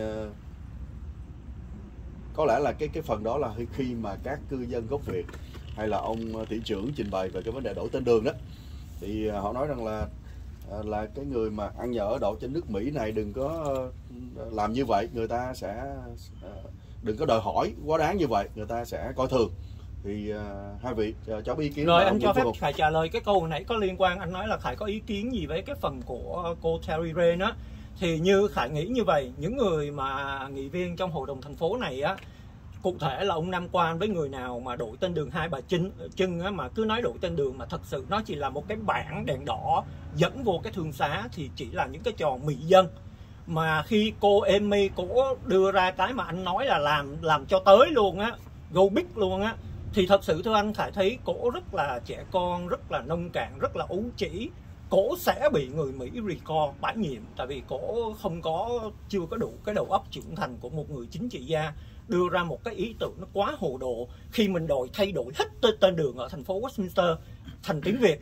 Nhưng mà thưa anh, trả lời câu hỏi của người đó, Khải chống lại cô Amy, Khải đồng tình với bà Terry ở cái điểm là cùng lắm là thay đổi một vài cái bảng tên đường ở trên cái đường Bosa trong khu Lý Đô Sài Gòn thôi. Nhưng Khải tính cái này lâu rồi, không phải bây giờ mới nghe cô Amy này nói mà Khải dựa theo, Khải nói leo đâu. Nhưng nếu mà nói như cô Amy đó, đã chơi thì chơi lớn. Thật sự Khải không biết Khải có ra ứng cử hay không. Nhưng nếu mà Khải ra ứng cử đó, Khải hứa không phải chỉ làm cho mèo mỹ dân kiếm phiếu, mà làm cho tới bến luôn. Đổi tên đường Bosa thành đại lộ Trần Hưng Đạo, đại lộ Hùng Vương, đại lộ Việt Nam gì. Người Việt Nam mình biểu quyết trước, thống nhất trước, sau đó chính thức đổi tên đàng hoàng. Yêu cầu Bộ Công Chánh Cali, yêu cầu Sở Bưu điện phải đổi tên. Đó là cái chuyện đích đáng, mà dám làm thì phải làm như vậy thưa anh. Không có sợ cái thằng nào. Đừng có nói câu ăn nhờ ở đậu. Mình cũng đừng làm trò quá đáng. Nhưng mình có quyền, nếu muốn, cả thành phố, cả cộng đồng Việt Nam muốn đổi tên đường Bosa thành tên Việt Nam đàng hoàng, quang minh chính đại. Ông Nguyễn Phương Hùng trả lời câu đó như thế nào? Đừng có làm những cái điều như vậy. Trong cái phận ăn nhà ở đậu thì người Mỹ họ sẽ khinh cho. Thì ông trả lời cái khán giả đó như thế nào? Trước hết là chúng tôi không bằng lòng cái câu mà ăn nhà ở đậu. Thứ hai nữa là đây, cái cộng đồng thành phố Westminster này nó không phải chỉ có cộng đồng người Việt, mà nó có rất nhiều sắc dân khác nhau. Nó có người Trung Hoa, có người Đại Hàn, có người Philippines, có đầy đủ hết tất cả các sắc dân ở đây. Thì chúng ta nghĩ rằng á, cái thành phố nó sẽ trở thành loạn nếu chấp nhận đổi hết các tên đường. Nhưng mà tôi đồng ý với anh Khải Đào cũng như là bà Terry là những cái mà thí dụ như cái đường mà dẫn vào trong Phước Lộc Thọ để chữ là Sài Gòn Way, thì thực ra bưu điện nó đâu có chữ đường Sài Gòn Way, nó chỉ có cái Phước Lộc Thọ là cái địa chỉ của bưu điện. Ví dụ như là ông Nam Quan đổi cái đường mà đi vào chợ ở TNK là đường Hai Bà Trưng, cái đó không phải là đường, cũng là chỉ là một cái lối đi dẫn vào trong cái chợ. Thì tôi đồng ý với lại anh Khải Đào ấy, nếu mà muốn chơi đó mà cô Amy chơi lớn, chơi thẳng luôn như vậy luôn đi nếu được. Tại vì theo bên Mỹ đó là đổi tên đường rất là rắc rối. Dạ. Đấy, mà đã dám chơi là phải đi all the way, làm đơn đàng hoàng, và mình có quyền. Cộng đồng Việt Nam mình trong tương lai sẽ là chủ cái thành phố Westminster. Mình đóng góp đầy đủ, mình đã cống hiến 50 năm rồi, không có cái gì để phải e ngại hết. Mình phải thay đổi tất cả cái hệ thống mà là gọi là mailing địa chỉ trên toàn thế giới. Đấy, tại những cái đường mà hồi xưa họ nói là bây giờ nó đổi tên khác rồi, chứ không phải là một cái way. Nhưng mà chúng ta nên nhớ lại một cái bài học cho chúng ta ở trên Houston và ở trên Washington DC. Chỉ trong khu vực Việt Nam, khu vực Eden hoặc là khu vực ở trong Hồng Kông có những cái tên đường mà hồi đó để những cái chữ Việt Nam, và bây giờ bắt người ta hạ xuống. Tại vì đó là những trò mèo thưa anh. Đấy, đó là những cái trò mèo đó thật sự. Và riêng cái câu của khán giả nói về cái vấn đề ăn nhờ ở độ đừng có đòi hỏi quá đáng kẻo người Mỹ khinh thì tôi cũng bổ sung để trả lời cho khán giả đó rằng là có lẽ là họ không hiểu rằng là cộng đồng người Việt ở Mỹ nó khác với cộng đồng người Việt ở nhiều nước trong Đông Âu hoặc là nước khác. Cộng đồng người Việt ở Mỹ là thực sự là những cái công dân ở đây, họ đầy đủ những cái quyền như các sắc dân khác. Muốn đòi hỏi một cách hợp lý thì cứ việc đòi hỏi, chứ không có phải là gọi là phó thường dân hay là người bên lề xã hội như một số nước như là có cộng đồng người Việt ít. Tức là thật sự là đang ăn nhờ ở đậu đó. Đúng không ạ? Tức là họ cũng là second class citizen, rồi, chưa có chính thức. Bây giờ quay trở lại cái phần mà anh phát biểu về nghị viên Nam Quang. Nghị viên Nam Quang thì không có mặt ở lúc đó, nhưng mà anh phát biểu có hai cái vấn đề khác nhau. Một là cái việc nghị viên Nam Quang liên quan tới cái việc biểu tình trước kia ở khủng bố Nhà Trắng mà anh cho rằng là phá hoại hay là khủng bố. Và cái vấn đề thứ hai liên quan tới cái công bố gì đó của ông Ngô Kỷ trong thời gian gần đây. Thì anh muốn Khải nói đề tài nào trước á? Có lẽ anh nói đề tài nào trước cũng được, nhưng mà nó có lẽ nó nên tóm ngắn gọn lại cho mọi người. Tức là ngắn gọn như vậy là Khải á, riêng cá nhân Khải đã nói là Khải không muốn, Khải khác Nam Quang, Khải hiểu được là phân biệt được cái gì gọi là vận động tranh cử, tranh cãi online, tức là ảo, tức là nó ở cái mức độ là công việc vì cái vai trò mình binh người này chống người kia, với cái gọi là triệt tiêu con đường sống của người khác. Thành ra Khải hoàn toàn không muốn tố cáo, truy tố để mà Nam Quang phải vô tù. Khải nói thẳng như vậy.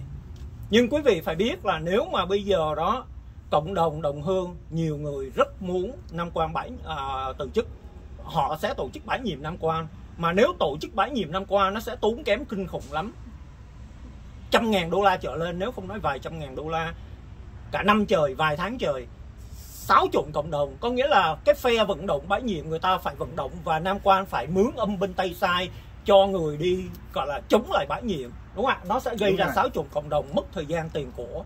Thành ra thật sự kính thưa quý vị, Khải muốn chân thành kêu gọi Nam Quang nên từ chức.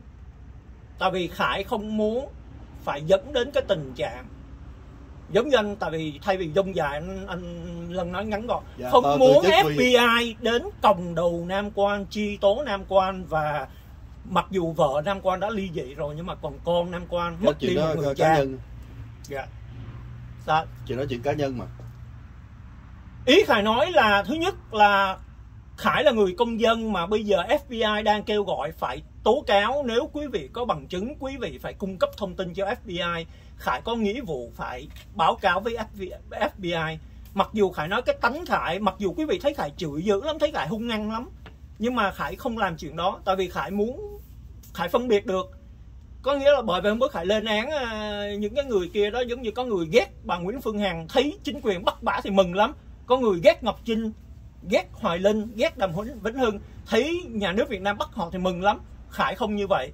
Khải chửi Charlie là chửi Charlie, Khải lên án phê bình chỉ trích Nam Quang là chỉ trích. Để làm sao? Đưa ra những cái giải pháp, đưa ra những cái yêu cầu họ phải thay đổi, họ phải phục thiện.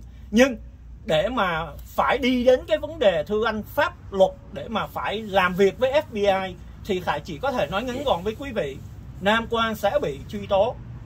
Và khi bị truy tố như vậy là thành phố họ sẽ bắt Nam Quang phải từ chức trong lúc anh bị truy tố. Và Nam Quang chắc chắn có lẽ sẽ đi tù. Và cái chuyện đó Khải cũng không muốn xảy ra.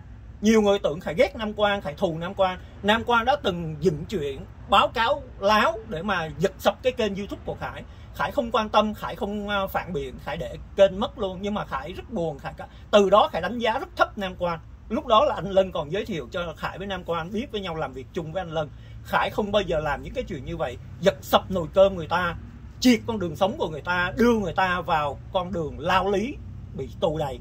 Nhưng mà cùng lắm thưa anh, kẹt lắm mà Khải đã kêu gọi mà Nam Quang không đáp ứng, không nghe lời Khải, thì có lẽ sẽ đi đến con đường đó.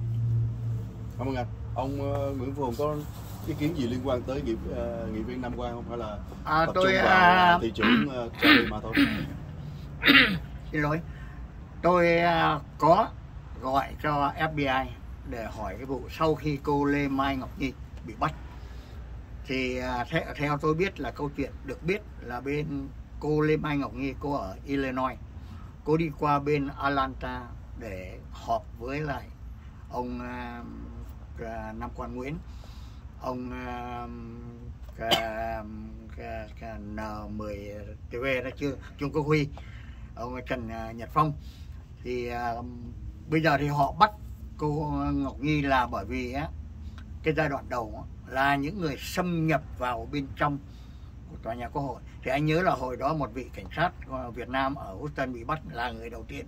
Thì bây giờ cô Ngọc Nhi, thì trước cô Ngọc Nhi cũng có vài người Việt Nam. Thì nhưng mà sau này đó tôi có hỏi cái thế còn những người mà các ông cho rằng đã vi phạm nhá, tức là xâm nhập vào trong bất hợp pháp, thì nhưng mà có cái hàng rào, có tất cả là 3 cái hàng rào sắt, và người ta đạp cái hàng rào sắt để người ta đi vào, leo lên trên đứng, người ta giơ cờ giơ kiếp, chưa đi vào trong Capitol, thì họ có vi phạm không? Cũng là violate. Ví dụ bây giờ một người đâm một người mà không chết, nó cũng không khác gì một người đâm một người đã chết, thì nó cũng giống như nhau thôi. Thì họ nói rằng thì chúng tôi chỉ biết là cái phần vụ bây giờ chúng tôi bắt những người ở bên trong trước đã, rồi những cái chuyện khác sẽ được giải quyết hạ hồi phân giải. Đó, theo tôi biết thì tôi nghĩ rằng ông Khải Đào nói có thể là đúng, bởi vì FBI sẽ hỏi chắc chắn hỏi Lê Mai Ngọc Nhi tại sao cô từ Illinois cô đi về phía nam, tức là Atlanta, mà cô lại bay ngược lên trên, đi xe buýt một nhóm với nhau đi lên trên đó. Vậy thì cô và những cái nhóm này có liên hệ với nhau không? Thì chắc chắn là cô Lê Mai Ngọc Nhi để chữa cho cô gửi cho những email chẳng hạn, tôi có liên lạc cho những email như thế này và tôi bị người ta dụ dỗ rồi kia, đi vào đại khái. Thế nhưng mà chắc chắn là họ sẽ hỏi thế trong những phiên họp họ nói cái gì. Và họ hỏi tôi một cái video, chính ông Nam Quang Nguyễn và một người ở dưới San Diego là ông Trinh Nhân, hai người đứng, ông Trinh Nhân khoe rằng để một cái xe mà trong đó có cả súng. Thì ông Nam Quan cái hỏi thế bây giờ súng ở đâu? Đó, súng để ở trong khách sạn. Tại sao đi biểu tình ngày mùng 6 tháng Giêng mà mang theo súng? Cái đó chuyện là chuyện của FBI, không phải chuyện của tôi. Thế nhưng mà khi mà anh đi biểu tình mà anh mang súng, tức là như là anh Khải Đào nói, cảnh sát nó hỏi tôi ông biết hai người này không? Tôi nghĩ rằng các ông biết hơn tôi mà các ông hỏi tôi làm gì. Nhưng mà chừng nào ông cần làm chứng thì, nhưng mà ông này thì tôi biết chắc chắn, ông là ông Nam Quan. Thế còn cái ông dưới San Diego là ông Trinh Nhân, tôi biết đấy. Nhưng mà súng ở trong khách sạn thì khác với súng mang đi biểu tình, cái đó chuyện đó là phải do bên điều tra của FBI. Vâng, đúng, đó là chuyện của FBI. Thưa anh, Khải không có cần phải như ông Ngô Kỷ mà cứ phải luôn mồm nói có sách mách có chứng, nhưng mà Khải không có suy diễn. Khải chỉ có thể nói với quý vị như vậy. Quý vị lên Facebook của Khải, tức là những cái Khải đã bỏ lên Facebook rồi. Hồi nãy trả lời tiếp, nãy Khải đang trả lời anh Vũ Hoàng Lân. Quý vị nên nhớ là họ đã truy tố Tổng thống Donald Trump. Tổng thống Donald Trump không hề bước vào trong điện Capitol. Tổng thống Donald Trump không hề tham gia biểu tình. Nhưng mà họ truy tố Tổng thống Trump cái tội gì? Tội xách động biểu tình. Nam Quang sẽ bị truy tố cái tội xách động biểu tình. Khải hoàn toàn có chứng cứ. Có chứng cứ. Nam Quang dùng kênh Nam Quang xách động biểu tình, thú nhận xách động biểu tình, thú nhận có tổ chức kêu gọi, tức là xách động biểu tình. Điều thứ hai nữa thưa anh là trong cái Facebook của Khải, Khải đã dẫn rất nhiều cái bài báo, đăng những cái tin ở những cái tờ như là New York Times, Washington Post, là họ đã kết án rất là nhiều người từ dân cử rất là nhiều người cái tội đứng ở trong khuôn viên của cái điện Capitol bị truy tố rồi, bị tù giam 3 năm trở lên rồi, hoàn toàn không có đi vào bên trong đã bị truy tố. Cái người bị tội nặng nhất là cái người anh biết là Proud Boys, thủ lãnh của Proud Boys. Khải không biết có vào bên trong không, nhưng mà cũng bị truy tố cái tội xắc động tổ chức thôi. Và sẵn Khải nói thêm là cái clip mà ông Chinh Nhân ông xác nhận ông có mang theo súng bỏ trong khách sạn là chính Nam Quang còn nhắc đến tên Proud Boy. Và Khải chỉ nói thêm đó chỉ là cái clip mà trong lúc Khải nói thẳng luôn là những người như ông Nguyễn Phương Hùng khi mà nghe nói là Khải có cái clip đó thì đã đặt vấn đề, thì Khải không muốn họ nghĩ là Khải bịa chuyện, Khải phải upload cái đó lên Facebook. Nhưng mà cái đó Khải mới bỏ có 15 phút ra, Khải search trong cái kho của Khải đã có cái clip đó rồi. Và Khải bỏ thêm nửa tiếng nữa thì đã có thêm rất nhiều cái clip khác để củng cố cái mà Khải nói là Nam Quang sẽ bị truy tố tội tổ chức xách động biểu tình, tội mang theo vũ khí. Thôi cái đó là coi như là chúng ta không cần phải cầm đèn chạy trước ô tô. Cái vấn đề điều tra của còn Nam Quang có tin hay không là chuyện của Nam Quang. Nhưng mà cho đến giờ phút này Khải chưa hề tố cáo, báo cáo với FBI.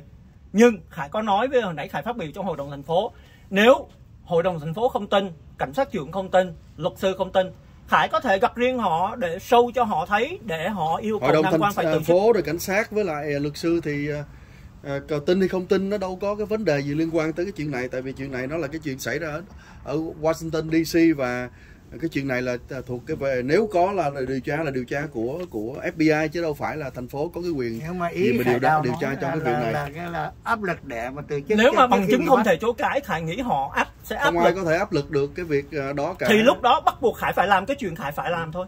Nếu mà họ không có áp lực, đó là Khải nói trước. Còn Nam Quang tin hay không là chuyện của Nam Quang. Nó thuộc về cái chức năng của thành phố để mà yêu cầu một gọi là nghị viên của họ ở trong khuyên nhủ, tức là cho Nam Quang một cơ hội.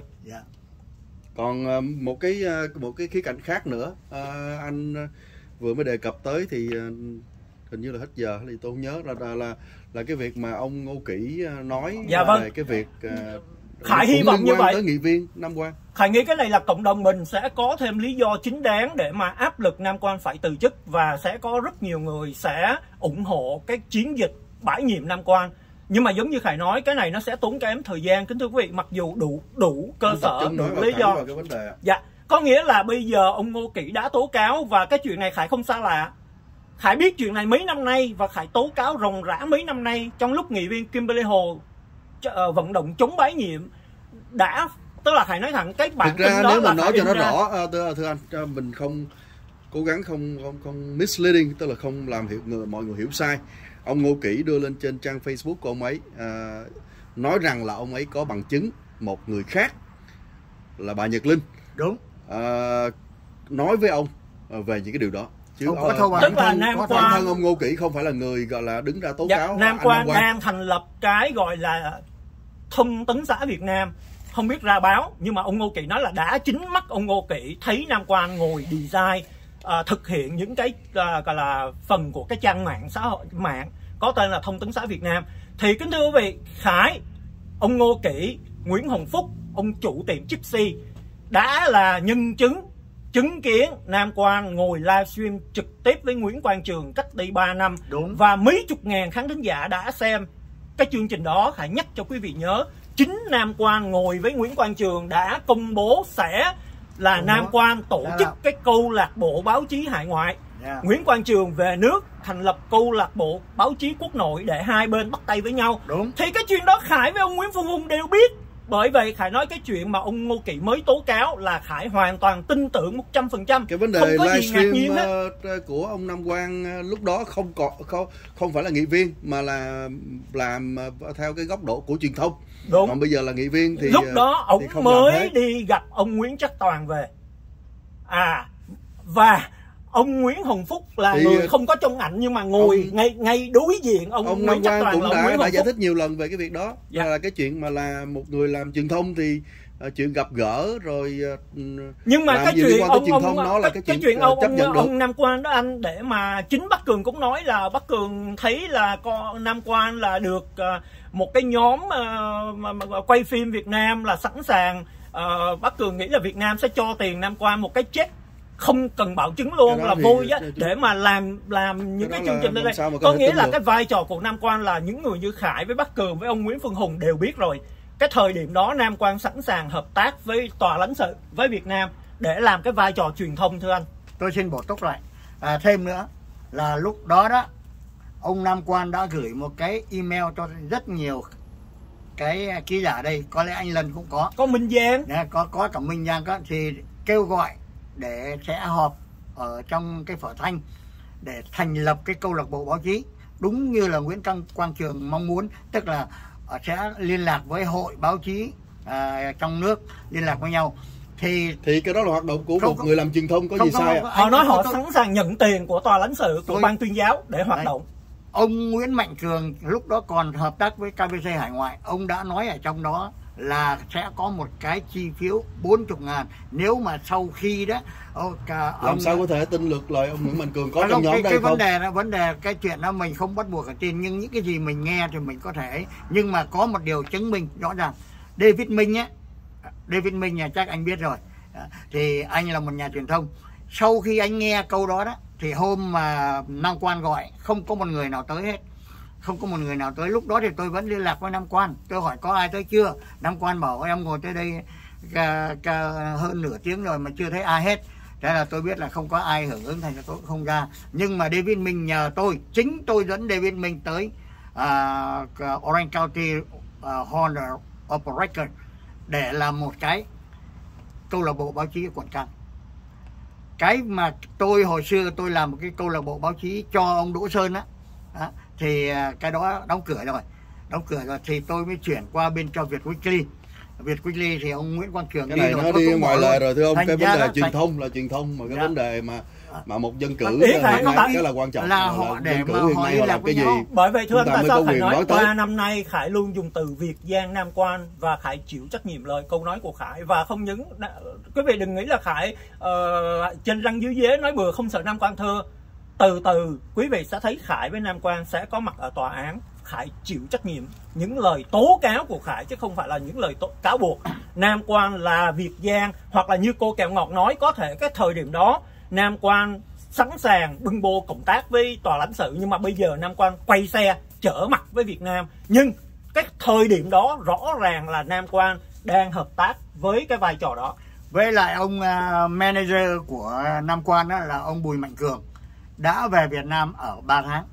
Và chúng tôi có tất cả hình ảnh và những cái thư từ ông Nguyễn Mạnh Cường liên lạc với chủ tịch của hội nhiếp ảnh mà ông cái chuyện của Bùi Mạnh Cường làm là chuyện của ông Bùi Mạnh Cường, liên quan gì tới nghị viên Nam Quan. Và nhưng một mà lần nữa là đó nghị là viên một Nam cái Quan. chuyện liên hệ với lại cộng sản. Không, nhưng mà thưa anh Lân, mà các vị đề cập tới nãy giờ là trao đổi cái thời điểm của bà Nhật Linh với ông Ngô Kỵ không? Họ gọi là gì, giống như cãi lộn trên mạng Facebook là hàng ngày hàng giờ, có là bên này chửi qua bên kia chửi lại. Nhưng mà bà Nhật Linh đã xác nhận. Thưa, khi mà ông Ngô Kỵ tố cáo nói rằng là bà Nhật Linh nói với ông như vậy, quý vị xem lại từ đó đến giờ đã là gần 1 tuần lễ rồi. Có bao giờ bà Nhật Linh nói là ê ông Ngô Kỵ đừng có bịa chuyện, Nam Quan không bao giờ làm việc với cộng sản? Có bao giờ Nhật Linh dám chối cái chuyện đó không? Nhật Linh chỉ nói tao đâu có nói là nó gian díu đâu. Cái chuyện rất là tào lao. Bây giờ có gian díu hay không đó là ngoài vấn đề. Đối với cái làng ranh quốc cộng, đối với những người chống cộng, họ chỉ đặt vấn đề là Nam Quan có phải là Việt Giang hay không, có cộng tác với Việt Cộng hay không, có làm ăn với một cái người nữ cán bộ cộng sản hay không. Nhật Linh có chối, có phủ nhận cái chuyện đó không thưa anh? Và cái chuyện đó có liên quan tới một cái nhà mà ông Nam Quan bây giờ đứng tên cho một người ở Việt Nam qua EB5, tức là 2 triệu đô la ở Santa Ana. Đấy. Nhật Linh không hề chối, không hề phủ nhận cái chuyện đó. Chỉ có nói một cái chữ là tôi không hề nói là Nam Quan gian díu. Who cares? Cái đó là có thể cô Kẹo Ngọt, cô quan tâm đúng không ạ? Nhưng đối với những người mà quan tâm đến vấn đề chính trị làng ranh quốc cộng, Khải không care, không binh chống, nhưng mà cái chính là Nam Quan vỗ ngực xưng là hậu vệ Việt Nam Cộng Hòa, kiếm phiếu thắng cử được là nhờ cái chiêu bài chống cộng làng ranh quốc cộng. Cảm ơn các anh. Có lẽ là hy vọng là trong thời gian tới tôi cũng nghe được từ chính nghị viên Nam Quan về cái vấn đề này, thì nó sẽ giải thích rõ những cái vấn đề mà mọi người đã quan tâm tới. Nghị viên Nam Quan là một người của thành phố, một người dân cử Công thì chúng rồi. có cái trách nhiệm sẽ trả lời với công chúng những cái vấn đề Đúng như liên vậy. quan tới đấy. Hai câu hỏi cuối liên quan tới mỗi người một cách cá nhân thôi. Có khi nó hỏi mà mọi người, các vị có thể trả lời hay không trả lời đều được cả. Nãy giờ nhiều người hỏi tại sao mà anh Khải Đào để râu tóc xồm xoàm giống như người tiền sử vậy, thì anh có thể cho biết không? Khải có thể không biết Khải còn mang theo không? Khải có những cái hình cách đây 10-20 năm Khải đã để râu rồi thưa bạn, không phải bây giờ mới để râu quý vị. Đúng rồi, nhưng mà 10 năm, 20 năm trước, kể cả bằng lái của trong Khải, thời gian không? gần đây thì anh không có, rồi đột nhiên bây giờ là thấy có. bằng lái của Khải không? Cũng râu ria xồm xoàm đúng không? Cất cái đó đi. Tôi mới nói là Khải Đào để râu lại hả?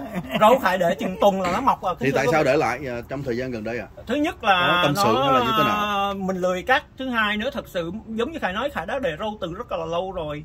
Chẳng qua có một thời gian nhiều khi mình đi làm hoặc là có những công việc mình phải cắt nó không có thích hợp cho mình để râu. Chứ còn cá tính Khải thì Khải thích để râu, thật sự là như vậy. Đàn ông không râu bất kỳ.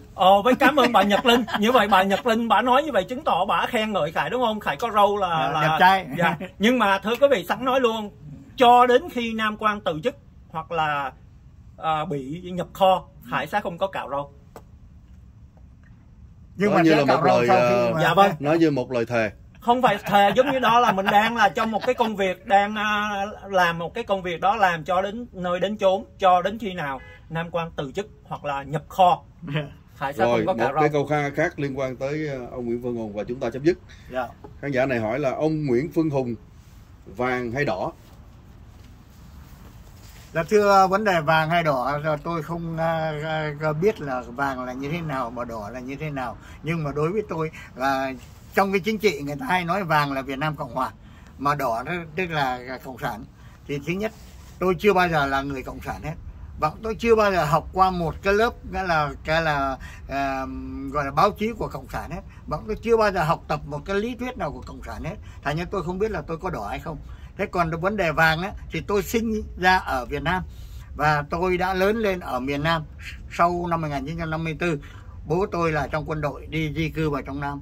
Thì đối với tất cả những người nào mà trưởng thành ở trong đó đều phải đi thi hành cái nhiệm vụ của một người công dân. Thành ra tôi trả lời tôi là người Việt Nam. Thế thì ông giải thích thế nào về có những hình ảnh mà ngay cả trong hội đồng thành phố khi mà họp cũng có nhiều người trưng ra để mà dí vào mặt ông, chẳng hạn là những cái hình mà ông mặc áo mang cờ đỏ sao vàng đó. Vâng. Thì ông giải thích như thế nào nếu nói không là không đỏ không vàng? Dạ thưa anh, khi mà mình tới bất cứ một nước nào, thí dụ như tôi đi Âu Châu năm ngoái thì tôi đều mặc áo có cờ Ba Lan, đi qua bên Đức tôi mặc áo có cờ Đức. Đó là những cái kỷ niệm. Khi mình tới một bất cứ nước nào, mình mặc cái áo đó không có nghĩa là mình là người đỏ hay là người cộng sản. Bởi vì quý vị khi nói quý vị rất là đơn giản. Quý vị không biết rằng thế nào là ba đời cách mạng, thế nào là những công thần của cách mạng. Rất là khó để trở thành một người cộng sản. Cả 100 triệu dân trong nước mà chỉ có khoảng chừng 4,5 triệu đảng viên Đảng Cộng sản. Mà ngay cả những đảng viên cộng sản cao cấp như là ông Trương Minh Tuấn là Bộ trưởng Bộ 4T. Ông đã từng là một công thần cách mạng, ông đã từng là một chiến sĩ ở trận đánh Việt Trung giữa Việt Nam và Trung Quốc. Vậy mà ông vẫn đi ở tù thì không có nghĩa là cái vấn đề anh là cộng sản hay không cộng sản nó không thành vấn đề. Và tôi mặc cái áo là tại vì tôi tới Việt Nam thì tôi mặc cái áo đó. Cảm ơn ông Nguyễn Phương Hùng, cảm ơn hai vị. Chúng ta chấm dứt ở đây. Tạm thời cho Khải nói một cái, anh Khải plug một cái là khi nói đến làng ranh thì hiện giờ Khải không quan tâm, không đặt vấn đề tạm thời bây giờ nha. Tức là trong cái công việc bãi nhiệm Nam Quang thì Khải không quan tâm cái làng ranh quốc cộng, phe này phe kia nhóm nọ. Khải chỉ là cái bottom line là nếu mà quý vị cảm thấy Nam Quang không xứng đáng để đại diện cho quý vị, là một người mỹ dân bịp bợm đã gạt gẫm cái lá phiếu của quý vị, thì Khải sẽ tận lực để mà góp phần để mà hoàn thành cái công việc bãi nhiệm Nam Quang. Thì trong lúc mà thực hiện cái công việc này thì Khải kêu gọi sự ủng hộ góp tay của tất cả mọi người, không có phân biệt cái gì hết, là vấn đề mà đảng phái phe nhóm là bỏ qua một bên. Với sẵn nãy nói mà cái vấn đề tại sao Khải chửi ông Charlie ngu đó, kính thưa quý vị, là không biết là ông Nguyễn Phương Hùng ông có thắng hay thua không biết, nhưng ý Khải chỉ nói là khi mà ông Charlie ông cầm búa mà lúc thì ông cho nói, lúc thì ông không cho nói, là sẽ có người có quyền thưa ông. Và khi thưa như vậy, thành phố sẽ mất tiền, mất thời gian. Cái đó là cái tốn kém mà thất thoát của thành phố. Ý Khải nói là như vậy. Kính thưa quý Tôi vị. cũng thưa thành phố về cái nghị quyết 4953 là vấn đề nói rằng những người mà mặc áo cờ đỏ rồi liên lạc với lãnh tụ cộng sản, trong khi cố vấn, tức là ông manager của ông Trần Thái Văn bây giờ đó, sắp sửa ra ứng cử đó, là ông Bùi Mạnh Cường đã đi Việt Nam và ở với lại ở Việt Nam 3 tháng và có những cái quà tặng cho những lãnh đạo của cộng sản. Mà băng đảng Trần Thái Văn chưa bao giờ lên tiếng mà để mà xác minh phản đối, minh định cái lập trường. Cảm ơn hai vị. Chúng ta sẽ tạm chấm dứt ở đây. Xin chào và hẹn Cảm gặp ơn lại. anh Vũ Hoàng Lân và cảm ơn tất cả khán giả của Phú Quân Sa TV. Dạ vâng, Khải cảm ơn các bạn đã theo dõi và xin hẹn gặp lại các bạn trong những chương trình tới. Xin thân ái chào tạm biệt.